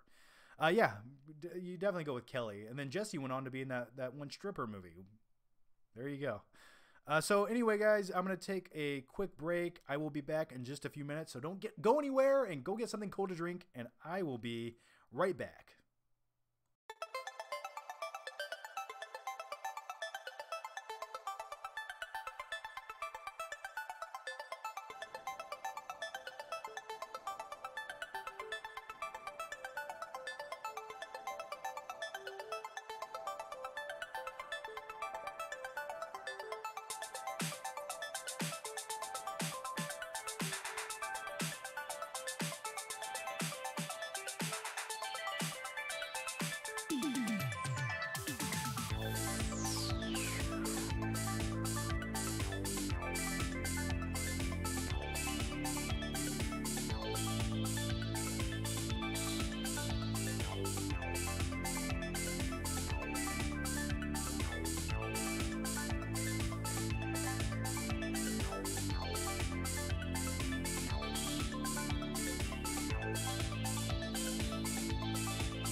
here we go. Hey there, guys. Welcome back. How was the break? Let me know what you did during the break, and don't lie. Be honest. I want to know what you really did. All right. There was a question here I was at, and I just lost it because I'm stupid. Benny, I sent another Streamlabs a little bit ago. I will get to all the Streamlabs. Trust me, guys, I will get to them. I have a whole list that I go back and forth on. And sometimes it just takes time to get to all the questions. Joe Painter, greetings from Essex, England. Been watching since the Rainy Day movie addiction vid. Do you want to see Zack Snyder's Justice League? Stay safe, man. Well, thanks, Joe. And man, that's that video. The only thing I remember from that video is where I just lose my shit and scream, and then I just look at the camera for like a minute, like this. Yeah. Do I want to see Zack Snyder's Justice League? If it was on right now, I'd watch it just so I can make a video about it, and then. But honestly, at this point, I just don't care. I think the only... I just don't care. just make it or don't make it. At this point, I actually think DC would be doing themselves a disservice for making it, especially if they want to move on and progress into different territory, by doing the Zack Snyder cut. It sort of just reminds everyone that, oh, hey, here's Ben Affleck as Batman, but guess what? He's not Batman anymore, and we're moving away from it. So I don't know. I don't think it would help do anything for the future installments of movies. But then again, if they have $30 million to invest into it and they can release it on their streaming service when it comes out next month, yeah, sure, why not? I'd watch it, but it doesn't mean it's going to be good. Gambit X, I just looked up Ed, and he does look like a movie character. Yeah, he does. He looks like Jack Black. If Jack Black did this, he would be Ed. Lee Kane... Oh, answered that already.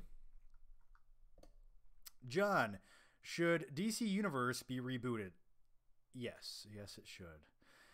Yeah, I think it should. And I think they're going to do that. But right now they have money makers like Aquaman and Wonder Woman, and those movies, people like them. They made money, so why not milk those and make as many sequels as you can in their own solo routes or their own solo movies?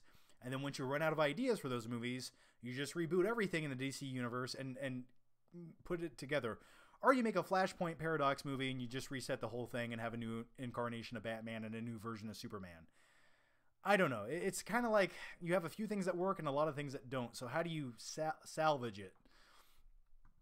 I think they should reboot a lot of things.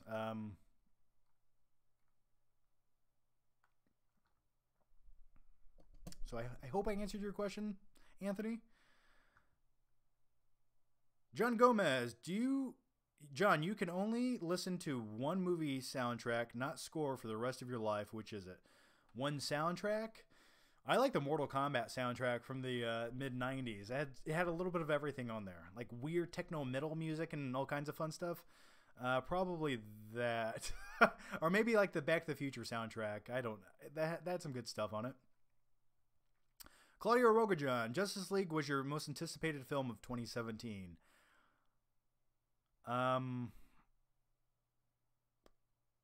Was it? Yeah, I think it was. And how disappointed was I? Yeah, it was. And then come to find out, I actually like Thor Ragnarok more. So, what can you do? Tom Vosten. Hey, John. No question here. Just thanks for doing these. Makes the evenings less quarantine and more Corona light, if you will. Stay well. Well, thanks, Tom. Thanks, Tom Yostin. Tom, you always join. I always remember your name, Tom. Well, thanks, man. Thank you for that. And, you know, it's fun. I just like when you guys come in here and hang out. It does help pass the time, and I like to give you guys the lowest form of entertainment I possibly can. So, all right. Henry Chavez, have you seen Dark Side of the Ring? I have seen Dark Side of the Ring. I watched the newest episode, which was the Chris Benoit story. Really well done, really entertaining. And if you're a wrestling fan, you should definitely watch that series. It's really fascinating and good stuff. As told by Gonzo, well, thanks for the super chat, man. Hey, John, thank you for the great content. Longtime fan. Your videos really helped me out during a dark time in my life, especially the videos with Stuckman. I can never thank you enough. Sincerely, fan. Well, thanks, man, and thanks, as told by Gonzo. I wish I knew I wish I knew your real name. But, man, thank you for that. That means a lot. And in my videos, I try to be as light and fun as I can and offer a little bit of levity. That's what I like to do. So, I don't like to make drama videos. That's the one kind of thing I can't do. Some people do it, and I can't do it.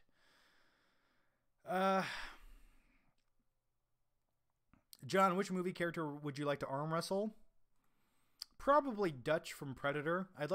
We start out doing the handshake, and then Arnold obviously beats me, but I put up a slight fight, but we're both covered in baby oil. That's who I would like to arm wrestle. I like the questions you guys ask. Jason, thanks for the Streamlabs donation. Cracker Barrel, Sugar Cured Ham Steak, Applebee's, Clubhouse Grill, Olive Garden. Where is this going? Tour of Italy, Penn Station, Chicken Cordon Bleu. What are your favorites? I love me some ribs and steak. That's what I just had some of that earlier. Or tacos. I'm a simple man. I like simple things. So yeah, and spaghetti. I like spaghetti. I actually like spaghetti when we make spaghetti and then I get to reheat it the next day. Rule number 1 in life, you always make extra when you make spaghetti.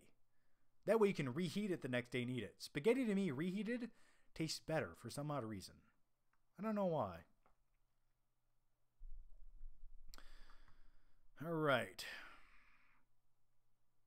Benny. Let me look for Benny's earlier question that I somehow miraculously missed. Jason.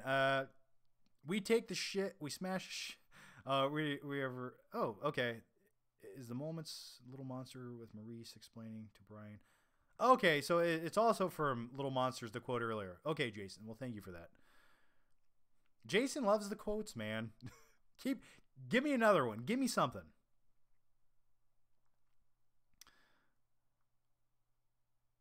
All right, I'm looking for Benny's last question here. Why can I not find it?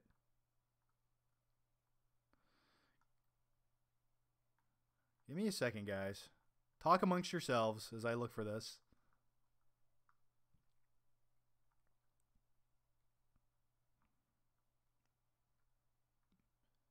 Benny, I don't see it, man.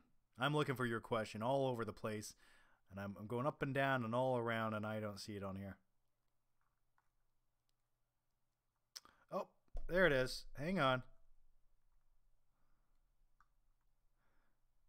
Oh no, that's the question where you told me Benny, I don't see it, man. If I find it, I will answer it, I promise you. And real quick, let me get to a few questions that we didn't have time to get to on the last live show, and I'll answer those super quick here. And the first one, come on, where are we? Do you guys like how organized I am? Doyle's status. What's sharper, DVD 1080p or Stream Voodoo 4K HDR? So I wanted to answer that real quick. I would probably still go with the 1080p Blu-ray over the 4K streaming, and here's why. No matter what quality of streaming I watch, wherever it is, it's always pixelated. It always has compression. You always see like bit rate interference, and the audio is never up as good as it should be. So if you watch any 4K streaming, you watch a dark scene, you can see like compression in the image, no matter if it's 4K or not. So I would still go with the 1080p Blu-ray. All right, the next one comes from Alejandro Ortiz. John, I've been watching you since 7th grade. I'm now a freshman in college. How does that make you feel? Isn't that insane? That is insane, man. We've been together your whole life. That is insane. Every time someone tells me they've been watching for like a decade, it blows me away. So thanks. And the last one I was going to get to here, if I could ever find it. Come on.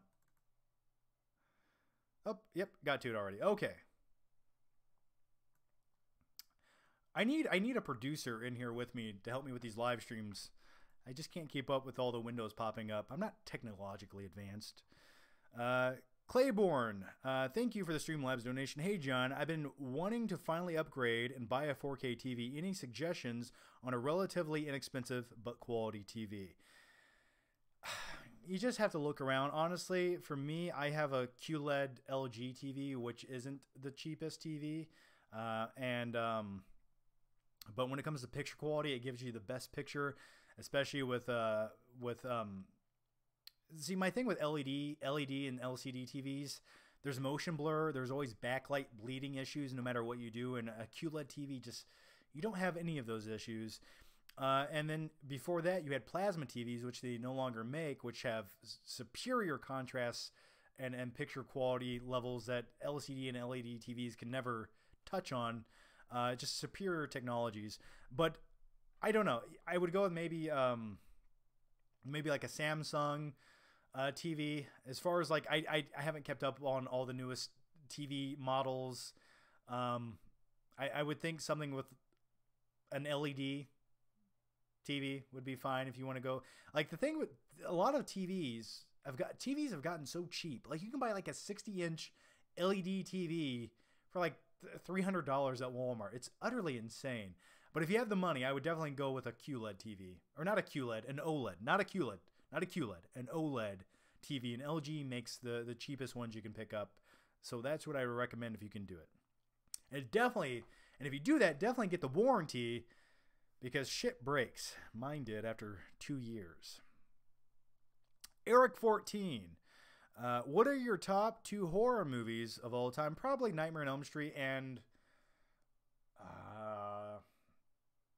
maybe Nightmare on Elm Street 3 is one of my favorites as well. I also like the remake of The Ring. I always really enjoyed that. I don't know what my top 2 would be, though. I really enjoyed The Conjuring as well as far as a modern day movie, but as far as like my favorites of all time, I can't answer that off the top of my head. Kevin Hernandez, brah, do you have a game console?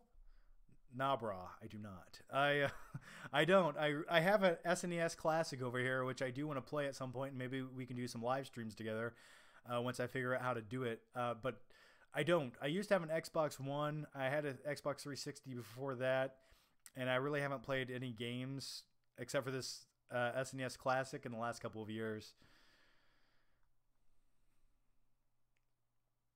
Claudio Rogajon, there's a video of Zack Snyder talking about Marvel and how ridiculous the new Thor looks, and how his movie was so good. What an idiot.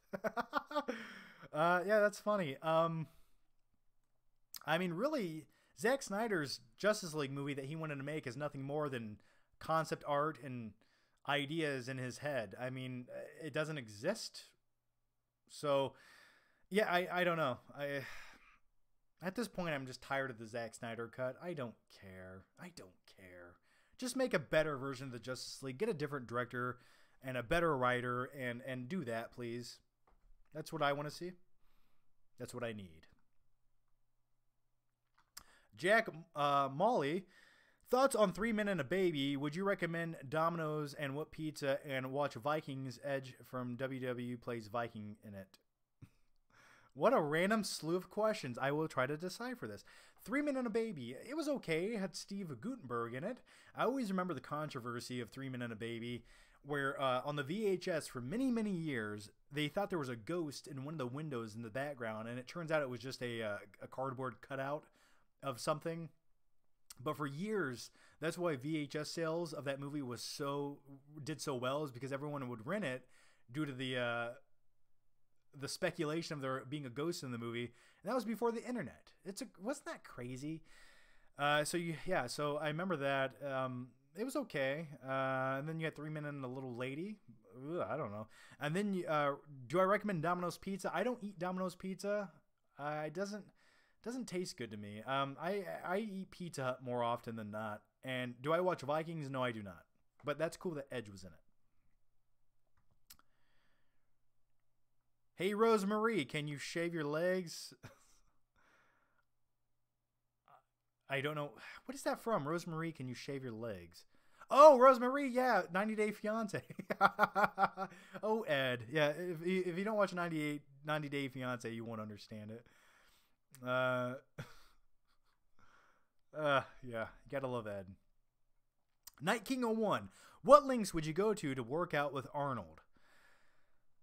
Dude, I would do anything just to get a pump with Arnold. That's really, when it comes to celebrities and meeting celebrities, I almost could care less, but Arnold is the one guy I would like to meet. That is the one. He seems genuine. He seems like that's a real guy. That's his real personality. He's larger than life. And I feel like what Arnold says is like the real thing. He just seems like a cool dude, right? And yeah, I don't know. I would do anything. I always wanted to go to the Arnold Classic, where Arnold really, he does show up typically for this convention, and that was actually canceled this year due to COVID-19. But yeah, I always wanted to meet Arnold. Maybe one day. Let's dive into some more questions here. Stuart Fulbrook, have you seen Guns Akimbo? Thoughts? I have not. Actually, yeah, let me make sure I haven't. Guns. No, I have not. Yeah, everyone talks about Guns Akimbo. I haven't watched it yet. Starring Harry Potter. Yeah, I haven't watched it. I haven't watched it yet. I've heard good things. I just have not got around to seeing it yet. Is it good? Did you guys like Guns Akimbo? Claudia Rogajon, have you seen the show Drake and Josh? It's on Hulu. No, I haven't. Drake and Josh really isn't my thing. That was a little bit... that came out around the time like I was a teenager and just wasn't my thing. And I think you asked that on the last live stream, if I remember correctly. What's your favorite frozen pizza? I get Sam's Choice from Walmart. So good, so delicious. It's cheap, it's nutritious, and I highly recommend it. Go to Walmart. Go to Walmart and buy Sam's Choice. Joshua Garrison, we just answered that. So yeah, definitely go eat some Sam's Choice pizza, everyone. I used to eat Tombstone for a very long time, but not in a while.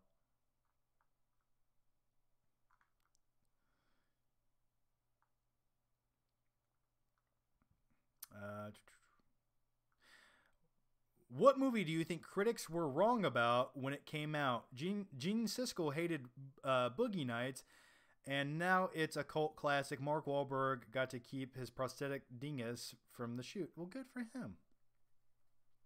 Hey, Jack, I've been thinking a lot about my name lately, and every time I close my eyes, I see these bright, shiny neon letters, and they say Dirk Diggler. Yeah, I think Roger and Ebert got a lot of things wrong. I mean, I know Ebert did not... Like, I remember he didn't like Kick-Ass when it came out because it was too violent, and it had a little girl being too violent. I remember that's what he said about it, and I think like he missed the point of the movie. But there was a lot of movies that they didn't like that went on to be classics. I don't think a lot of critics liked Scarface when it originally came out, and that went on to be a cult classic. I remember like a lot of critics actually hated it. Night King 01. What links would you... Oh, we already answered that.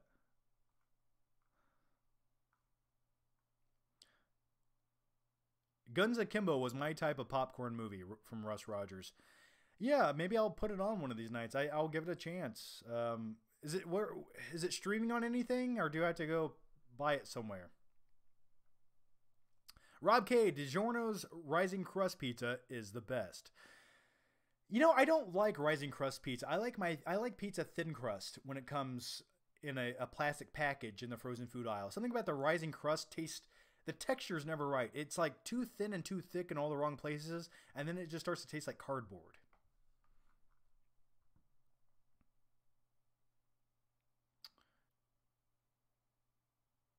John, thoughts on John Wick 4? I hope it's good. I wish they would have done... I was sort of let down by John Wick 3. And if you watched my review, you might know that. I still love the first John Wick. I think it's by far the best. It really is by far the best. But yeah, for John Wick 3, it started off how I wanted it to. And I thought it was going to sort of have this escape from New York vibe where John Wick was in the city trying to survive and escape and doing everything he could. And then it just went off the rails and he went to the desert and he's hanging out with Halle Berry. And I'm just like, So I was hoping for more of like an escape from New York vibe with Keanu Reeves in it. That's what I wanted, and maybe they can... I think they need to recapture what they did in the first movie. Simple is better. And as much as people always say, like, oh, I like the hand-to-hand gunfighting thing, and it's just like, I like that too. But when you have a scene go on for 25 minutes and he's just doing this with another guy and they have guns in their hand and they're just, for 20 minutes, it gets a little bit repetitive, and that cool factor slowly fades away. It's one of those movies where less is more. Jack Molly, hey, sexy flick, you missed one of my super chats. It's near the top. Who would win in a fight, Achilles or Maximus? Also, do you like Everybody Loves Raymond? I was never a fan of Everyone Loves Raymond. Achilles or Maximus? Probably. Ooh, that'd be a good swords and sandals fight, wouldn't it? Achilles was almost too good. He was too slick, man. But Maximus, he had that brute strength. That would be a good fight, wouldn't it? I might go with Achilles. He was almost superpowered in Troy.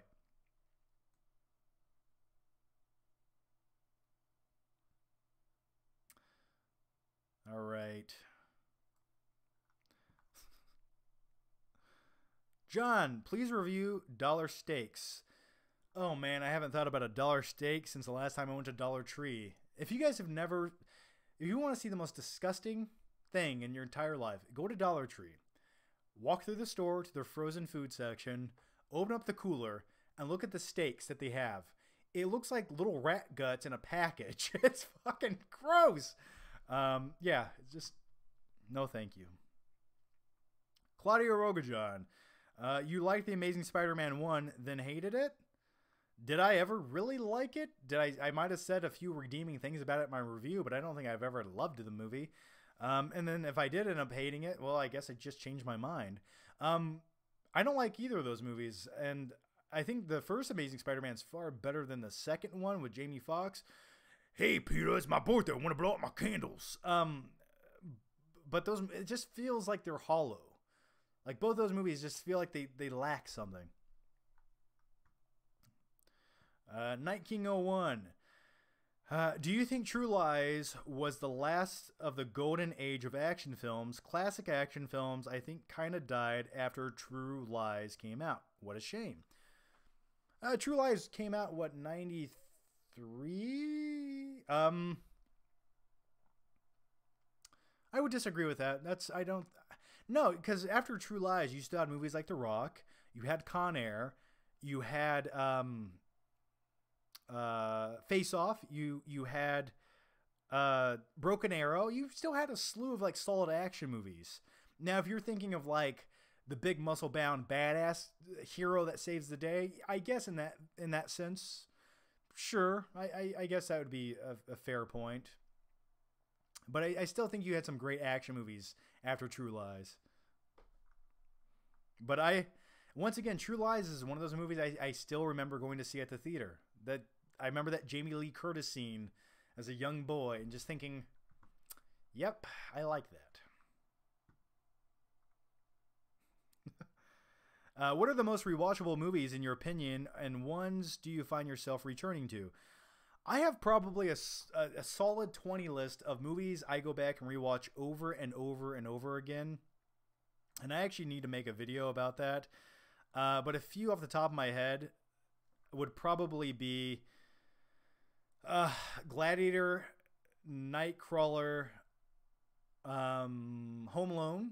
I watch Blood Diamond and The Patriot often. I watch Shawshank Redemption often. I watch Django Unchained often.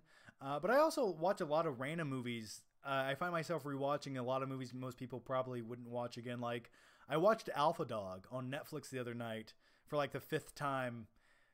And it's not like my favorite movie. It's seedy and kind of, I like movies, once again, with criminality based on true events. So yeah, American Psycho is a very rewatchable movie for me. There's a ton of other movies I go back and rewatch. Movies like Troy I can rewatch. I like movies that are just immersive, that take you somewhere else. And like when you watch Troy, especially like if you watch it in the wintertime when it's cold and shitty out, and you want to go to like a sandy beach, the sandy beaches of Troy, and look at the bronze god known as Achilles, played by Brad Pitt. It sort of just transcends you to another place.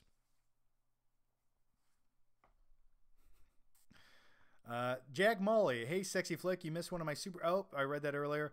Yeah, I will get to them shortly in just 1 second. I have to go back and find them all because what I'm using right now won't let me see everything. Claudio Rogajan, Broken Arrow is not a good movie. Why do you like it? Oh, it's a good movie. Ooh wee, I'm good looking. Now this is a military operation, and you don't know dick about that. It's just, how do you not like Broken Arrow? It's phenomenal. It has Christian Slater and John Travolta is just chewing that movie up. He's just having a blast with it. I love it. I love everything about it. I could go watch it right now.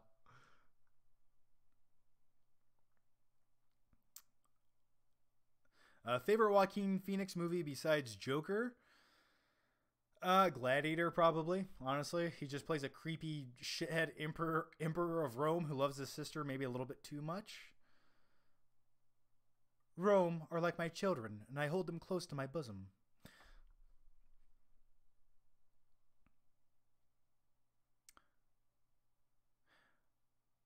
John, can you please talk more about American Psycho? I think we covered it for the majority. I mean, I have not. There's probably 1,000 other things I can add to it, but if you want more in-depth thoughts, just watch my movie review of American Psycho, and I have a really cool intro to that as well. My name is John Flickinger. I live on the second floor of my apartment complex.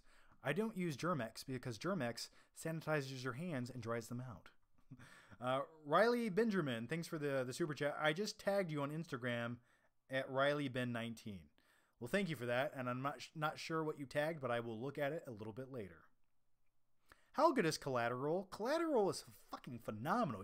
I love it. Collateral probably overall is my favorite Tom Cruise movie because he plays a different version of himself, not just Tom Cruise, and he plays a villain, and I like that. Yeah, Collateral is great. I think it's probably... Collateral might be the most rewatchable Michael Mann movie. Right beside Heat. Hello from Sweden. Well, hi Arnold said what from Sweden? Raj, do you watch the Joe Rogan podcast? It seems like you would like it. Occasionally I watch the Joe Rogan podcast, and then I watch sometimes I like it, sometimes it's intriguing, and then you have Joe Rogan just over there like, "Oh, dude, I'm gonna eat meat," and it's just it takes me out of it. Sometimes I wish he had the right questions to ask the guest, because I feel like sometimes he wastes the guests that are on his show a little bit. But yeah, I do occasionally watch the Joe Rogan podcast and enjoy it. Stuart Fulbrook, Selma Hayek in From Dusk Till Dawn, or Jamie Lee Curtis in True Lies. Probably Selma Hayek, but Jamie Lee Curtis is tied right beside there. John, thoughts on Dennis Hopper? I love me some Dennis Hopper, man. He plays a great villain in Waterworld and in Speed. Just both phenomenal roles. Russ Rogers, why don't you all just watch John's reviews? God damn. Yeah, if you guys have questions about certain movies, I have reviews on YouTube. They're there. If you want my in-depth thoughts, just go watch them, guys. Night King 01. I probably rewatched Three Musketeers 200 times. Oh yeah. The 1992 Three Musketeers, dude. I can rewatch that all the time. Whenever it's on, I have to stop and watch it. That's probably the only reason I got Disney Plus, even though I own the movie on DVD, but I think it's scratched. It's over there somewhere.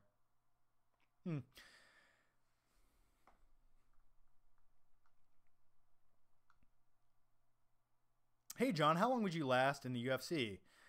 I don't know, 14 seconds. It just depends who I had to fight. Probably 14 seconds. I don't know. It just depends. Thoughts on Interview with the Vampire? I watched Interview with the Vampire one time. I thought it was okay. It got weird by the third act. I thought it was fascinating how they transcended through time. I liked that. And by the third act, I was just like, what is this? What's happening here? But I always remember, the thing I remember most about that movie is when it came out, it was like this huge movie at the time. And I remember my older sisters really loved, like, they were like Tom Cruise and Christian Slater fans. And I guess it was sort of like the twilight of the 90s generation for women. Like, it was like their twilight in a weird way. Does that make any sense? I feel like I'm gonna go with that.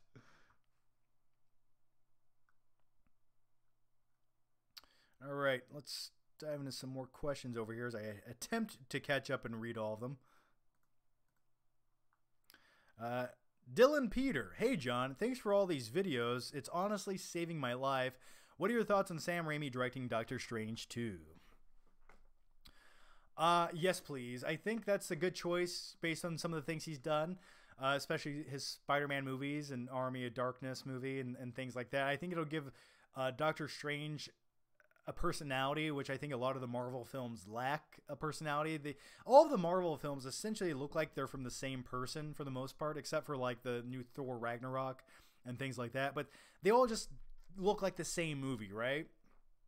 And I think when you introduce someone like Sam Raimi, it's going to give it its own flavor and maybe add a little something to Doctor Strange 2. So that I'm looking forward to it, and I really hope he does direct it. The thing that people don't really know about the Marvel movies is the way they pump these movies out so fast is you have a director, right? But you have a shit ton of second unit directors who go film all the action scenes. And that's why a lot of those movies just feel the same, like by the number sometimes. Is the second unit does all the action sequences, and that's why they don't have that personality sometimes. Not to say they're bad, it's just that's how the Marvel studio system works. All right.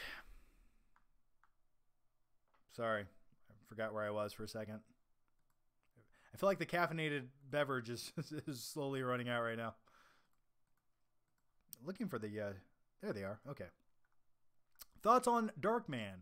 I like Darkman. Liam Neeson. I always liked it. I sort of liked the B-rate vibe of it. Also another Sam Raimi movie. Yeah, I always liked Darkman. It was I always liked the scenes where like it's clearly shot in front of like a green screen or a blue screen. That's what I always remember about Darkman. Riley Benjamin, I tagged you on a new Instagram post for American Psycho. Well, I will look at it after the stream, man. A live Flick Trip live stream would be cool. Yeah, that would be cool. The only thing is, would be a good connection. I know they have these, and one day if I ever get rich or somebody somehow magically just sends me one, they have these like backpacks that have like all these different 5G antennas and things in them that you can put on that will like connect the best Wi-Fi signal it possibly can. A lot of streamers use them. They're like, I don't know, $1,500 or something insane. But yeah, that would be really cool. That would be the only way I could probably shoot one of those. All right, guys. I'm going to take like another like quick 2-minute break, maybe a 1-minute break. I will come back. I'm going to find every single question that I missed because YouTube likes to hide things. I will answer some more questions. So stay tuned. Give me another 2 minutes. Go refill your drinks, your beverages. Get some more popcorn. Put a little more sea salt on that. And I will be right back.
Okay, and we're back. All right, Benny, I found your original Streamlabs question here. Want to hear a joke? Here it goes. I asked my mom if I was adopted. She said, "Of course not. Why would I choose you?" Haha. And do a Joe Exotic impression.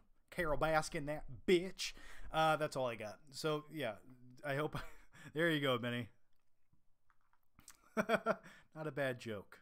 Not a bad joke. Elliot, favorite Ace Ventura line? Let's hear you say it. Ace Ventura line? Ooh, I'm better with mask lines. Do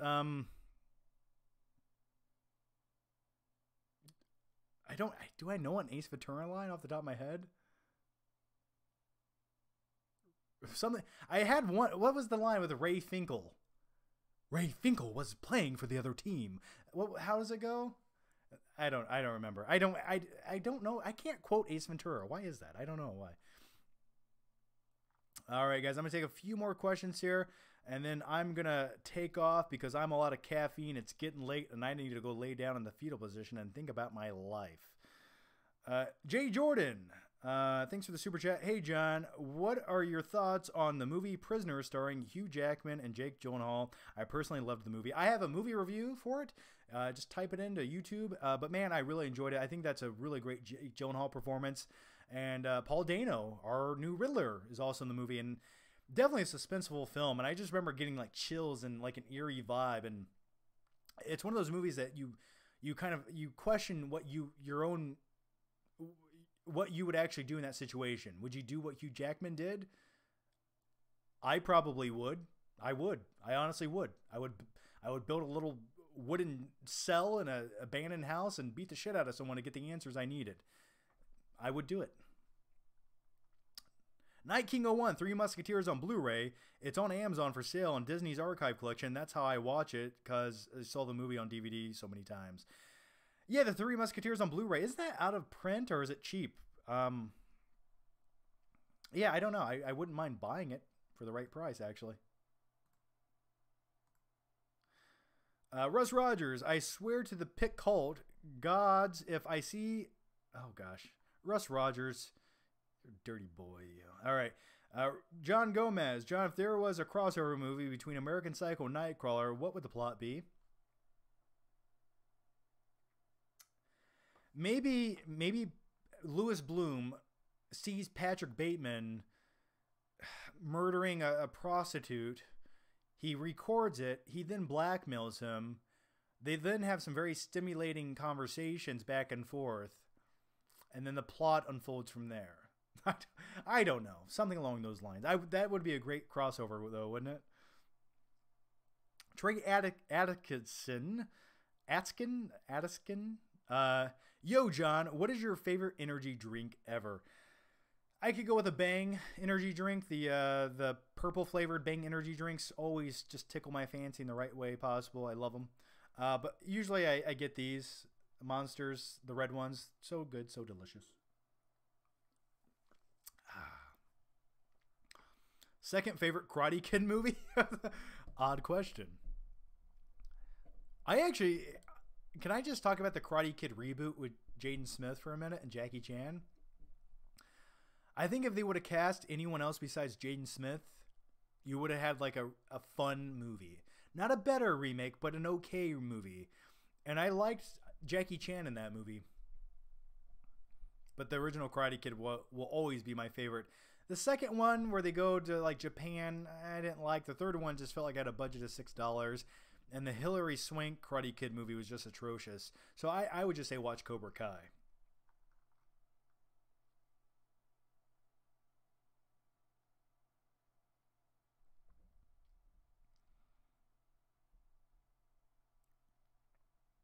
Oh, Russ. Okay. Sorry, buddy. Yeah, it's okay. Thank you, Russ. Thank you for that. Maybe I'll make you a moderator, Russ, and you can control the situation with me.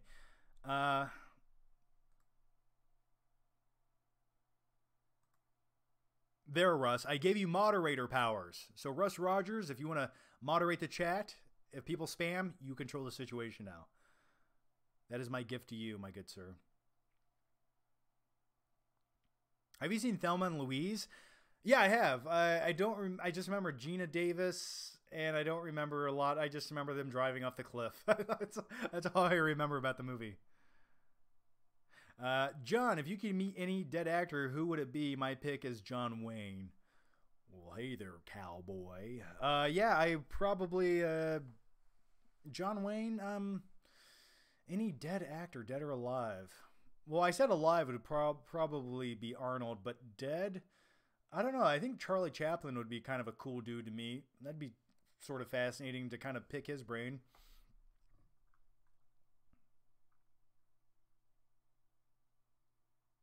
Favorite Pop-Tart?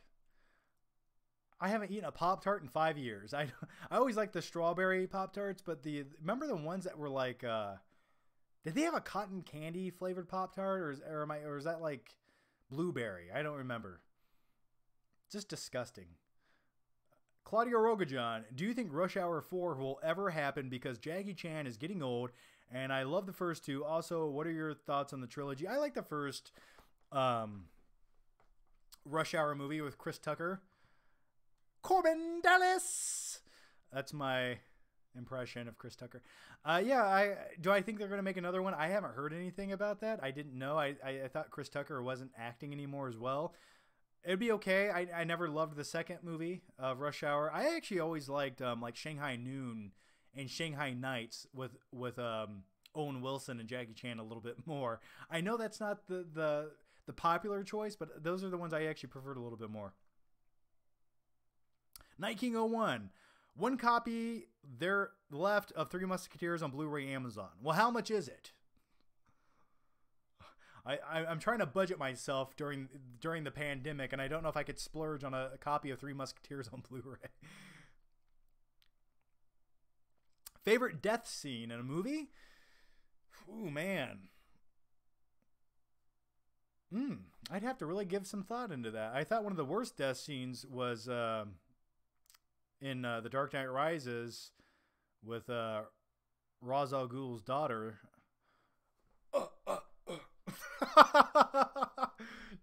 So bad. Yeah, I'm trying to think of like some really captivating death scenes in movies. The John Travolta death scene in Broken Arrow always. That's another great one. Oh. And just a missile goes through his body. Gambit X, how many times do you buy Blu-rays? I don't know. Occasionally, if there's something I really want or need that I need to watch on like the highest resolution format, I'll go buy it. It just depends. Anymore lately in life, I've gotten picky on which movies I get or keep.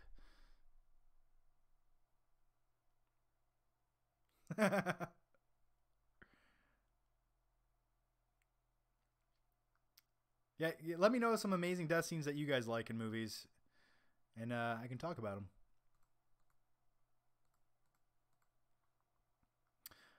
Dylan Peter, thanks for the Streamlabs donation here. Hey, John, have you seen Batman Under the Red Hood? I love the story of Jason Todd and think it would be an amazing film down the line. I have not seen that.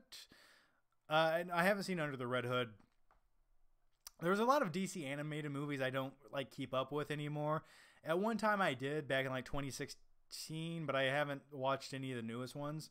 I've heard it's also good from other people, and I think if they ever do go the route of Jason Todd, that would be cool. Or like a Batman Beyond-esque type Batman movie. As long as Michael Keaton plays old Bruce Wayne, I will be completely satisfied. The Three Musketeers Blu-ray is $42.50. Holy shit. I can't justify spending $42 on the Three Musketeers Blu-ray. I just can't do it. I have it on Disney Plus right now. You can watch it right now. So I probably will just go that route. Or I'll watch my scratched up shitty version on DVD. I'm not that desperate to look at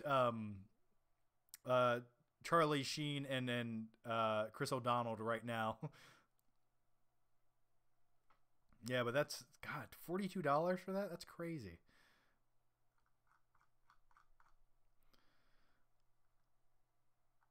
All right.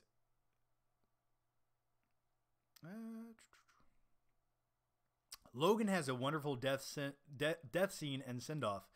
You're right, that is a pretty good one, except the only thing I didn't like about the way he dies is a tree stump kills him. Like, it's just like a branch is the thing that kills Wolverine. But yeah, you're right. It does make you feel something, though. It really does. Jason X had a good death scene with the frozen head. That's one way to put it. Thoughts on Tiger King? I talked about that on the last live stream and on my podcast, which is on Patreon. Hey, check it out. Link down below. Tiger King is amazing. They had a new episode that was sort of underwhelming. Last night I watched it where they interview some of the cast of the show, and I just thought that felt so sloppily put together. But yeah, I loved the show. Just fascinating stuff. And I can't wait till they make a movie about Tiger King. Joe Exotic.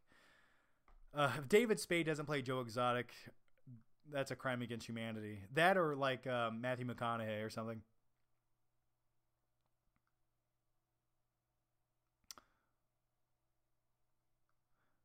The death scene from Nightmare on Elm Street 3 with the dude's veins working as a puppet was cool. That was pretty cool as well.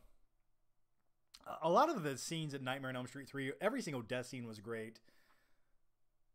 Especially the scene or the Nightmare on Elm Street death scene where the Freddy picks up the girl he is the TV and puts her into the TV. That's pretty cool too. Hey, John, have you ever had Five Guys? That sounds weird, but yes, I have had Five Guys, the restaurant. I haven't eaten it in a very long time, so they're so greasy.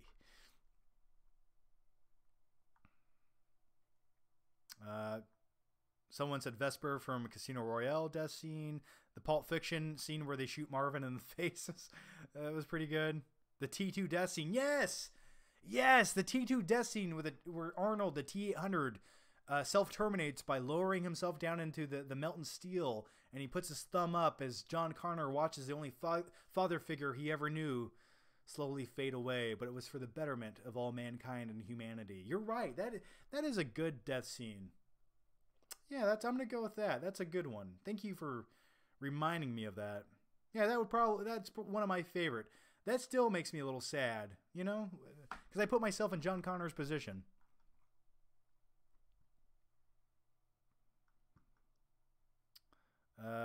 John, how do you stay looking so well? The right lighting.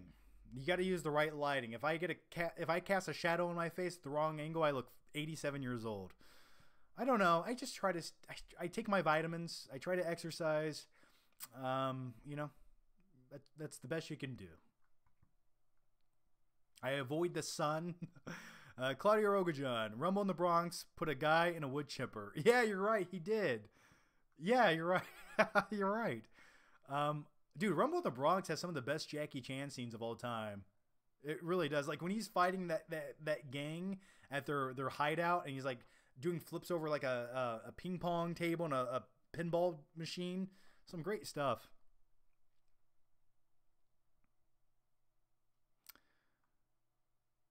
John, what's the secret to those biceps? Genetics, man. You just gotta have the right bicep insertions, and they'll pop just like that. It's all genetics. Plus, I have naturally skinny arms, so any definition I have or vascularity, it just pops out that much more. It's all an illusion. That's all muscles are. They're just an illusion. All right, guys. I'm gonna answer a few more questions, and I'm gonna wrap it up. We have been talking for how long have we been doing this? It seems like 25 hours now. 2.5 hours almost. Okay. Yeah, let me take a few more questions, and I'm going to wrap it up here, and I'll let you guys enjoy the rest of your night. I don't want to make you look at my stupid face too long. And by the way, guys, if you haven't already, if you want to click the notification bell right here on YouTube under the video player, it's that stupid little bell that YouTube makes you click. You guys will get notifications whenever I post a video or a live stream. That way you guys don't miss it. And you guys can be here every week, and I do these every Tuesday because people always ask. The live streams are every Tuesday night, and sometimes throughout the week, if I get a little bit frisky, I will do a random one along the way.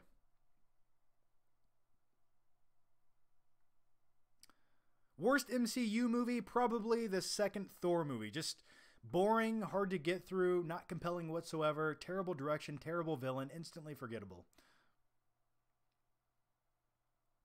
John, have you ever watched Cheers? Yeah, I've watched many episodes of Cheers, and let me tell you something about Cheers. The great thing about that show was they actually used film. A lot of, I don't know if the later seasons, but TV shows of the 70s and 80s, early 80s, actually used film and not videotape. And that gave you, it made it more cinematic. It actually made it look like a movie and not a TV show. And Cheers is one of those that actually used film, which is why some of those early episodes look so good. And also watching Cheers as a young kid, it always made me want to go to a bar and start drinking. I'm like, you mean everyone here knows my name? That's where I'm going to find friends one day. But then I coincidentally randomly found friends on the internet later in my life. So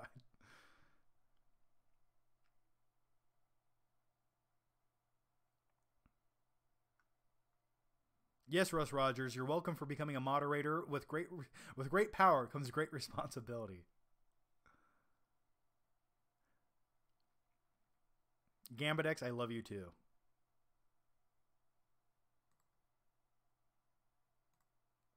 All right. Okay, Gambit X, you sold me, man. I made you a moderator as well. So, yeah.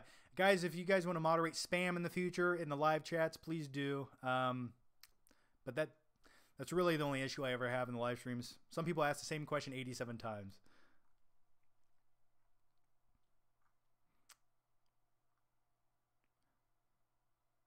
Thoughts? Oh. Okay, let's keep going here.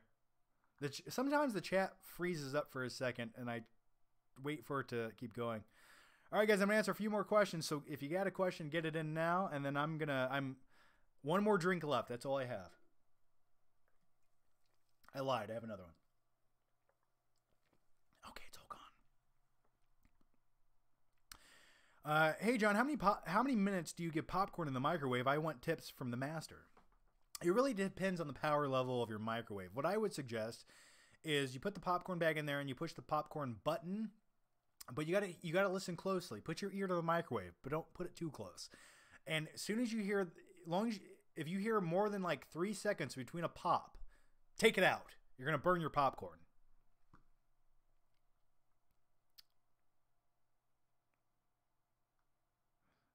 John Gomez? All right, John. I'll add you as a moderator. Okay. There you guys go. Don't abuse your powers, please. All right. Favorite John Carpenter film? I was asked that on the last live stream. Gangs of New York. Or not Gangs of New York. I'm stupid. Escape from New York. But could you imagine if Snake Plissken was in the movie Gangs of New York? That'd be entertaining. I watched The Ring today for the first time forever. What was your opinion of the film? The Ring, the 2002 remake or the original? I love the 2002 remake. Always love it. I remember watching it in the theater and being scared shitless. Gave me like little chills down my spine.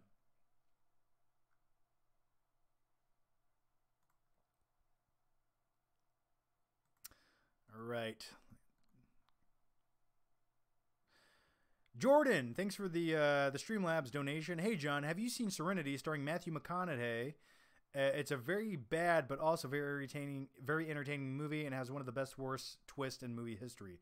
Serenity. I don't think I have.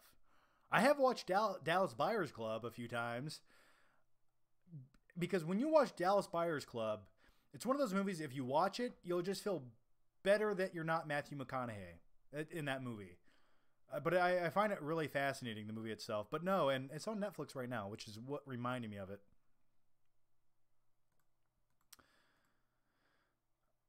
All right, guys. Thank you. All right, guys. I think that's going to wrap it up now. I think I got everything here. But as always, guys, thank you for all 333 of you watching right now. If you could give the live stream a thumbs up, it does help the stupid YouTube algorithm. Click that notification bell. That way you guys don't miss the next live stream, and I can join you there. And if you guys are a Patreon supporter or a YouTube member, I just put up a brand new Q&A video. It was a live hangout with everyone who's a member and a Patreon supporter that I put up on both things now if you want to go watch that. And I will do a brand new Patreon-only Q&A and also YouTube members Q&A, answering a whole bunch of questions. In the next couple of days, I have a whole bunch of questions I need to catch up on and answer. But as always, guys, thank you so much for watching. Look out for a few new videos coming later this week, especially a new vlog video coming to this channel. All right, guys. Thanks for watching. As always, make sure you subscribe. That way, I can see you next time. And good night. Bye-bye. Okay, I gotta end it now. I forgot to... Okay, here we are. Goodbye.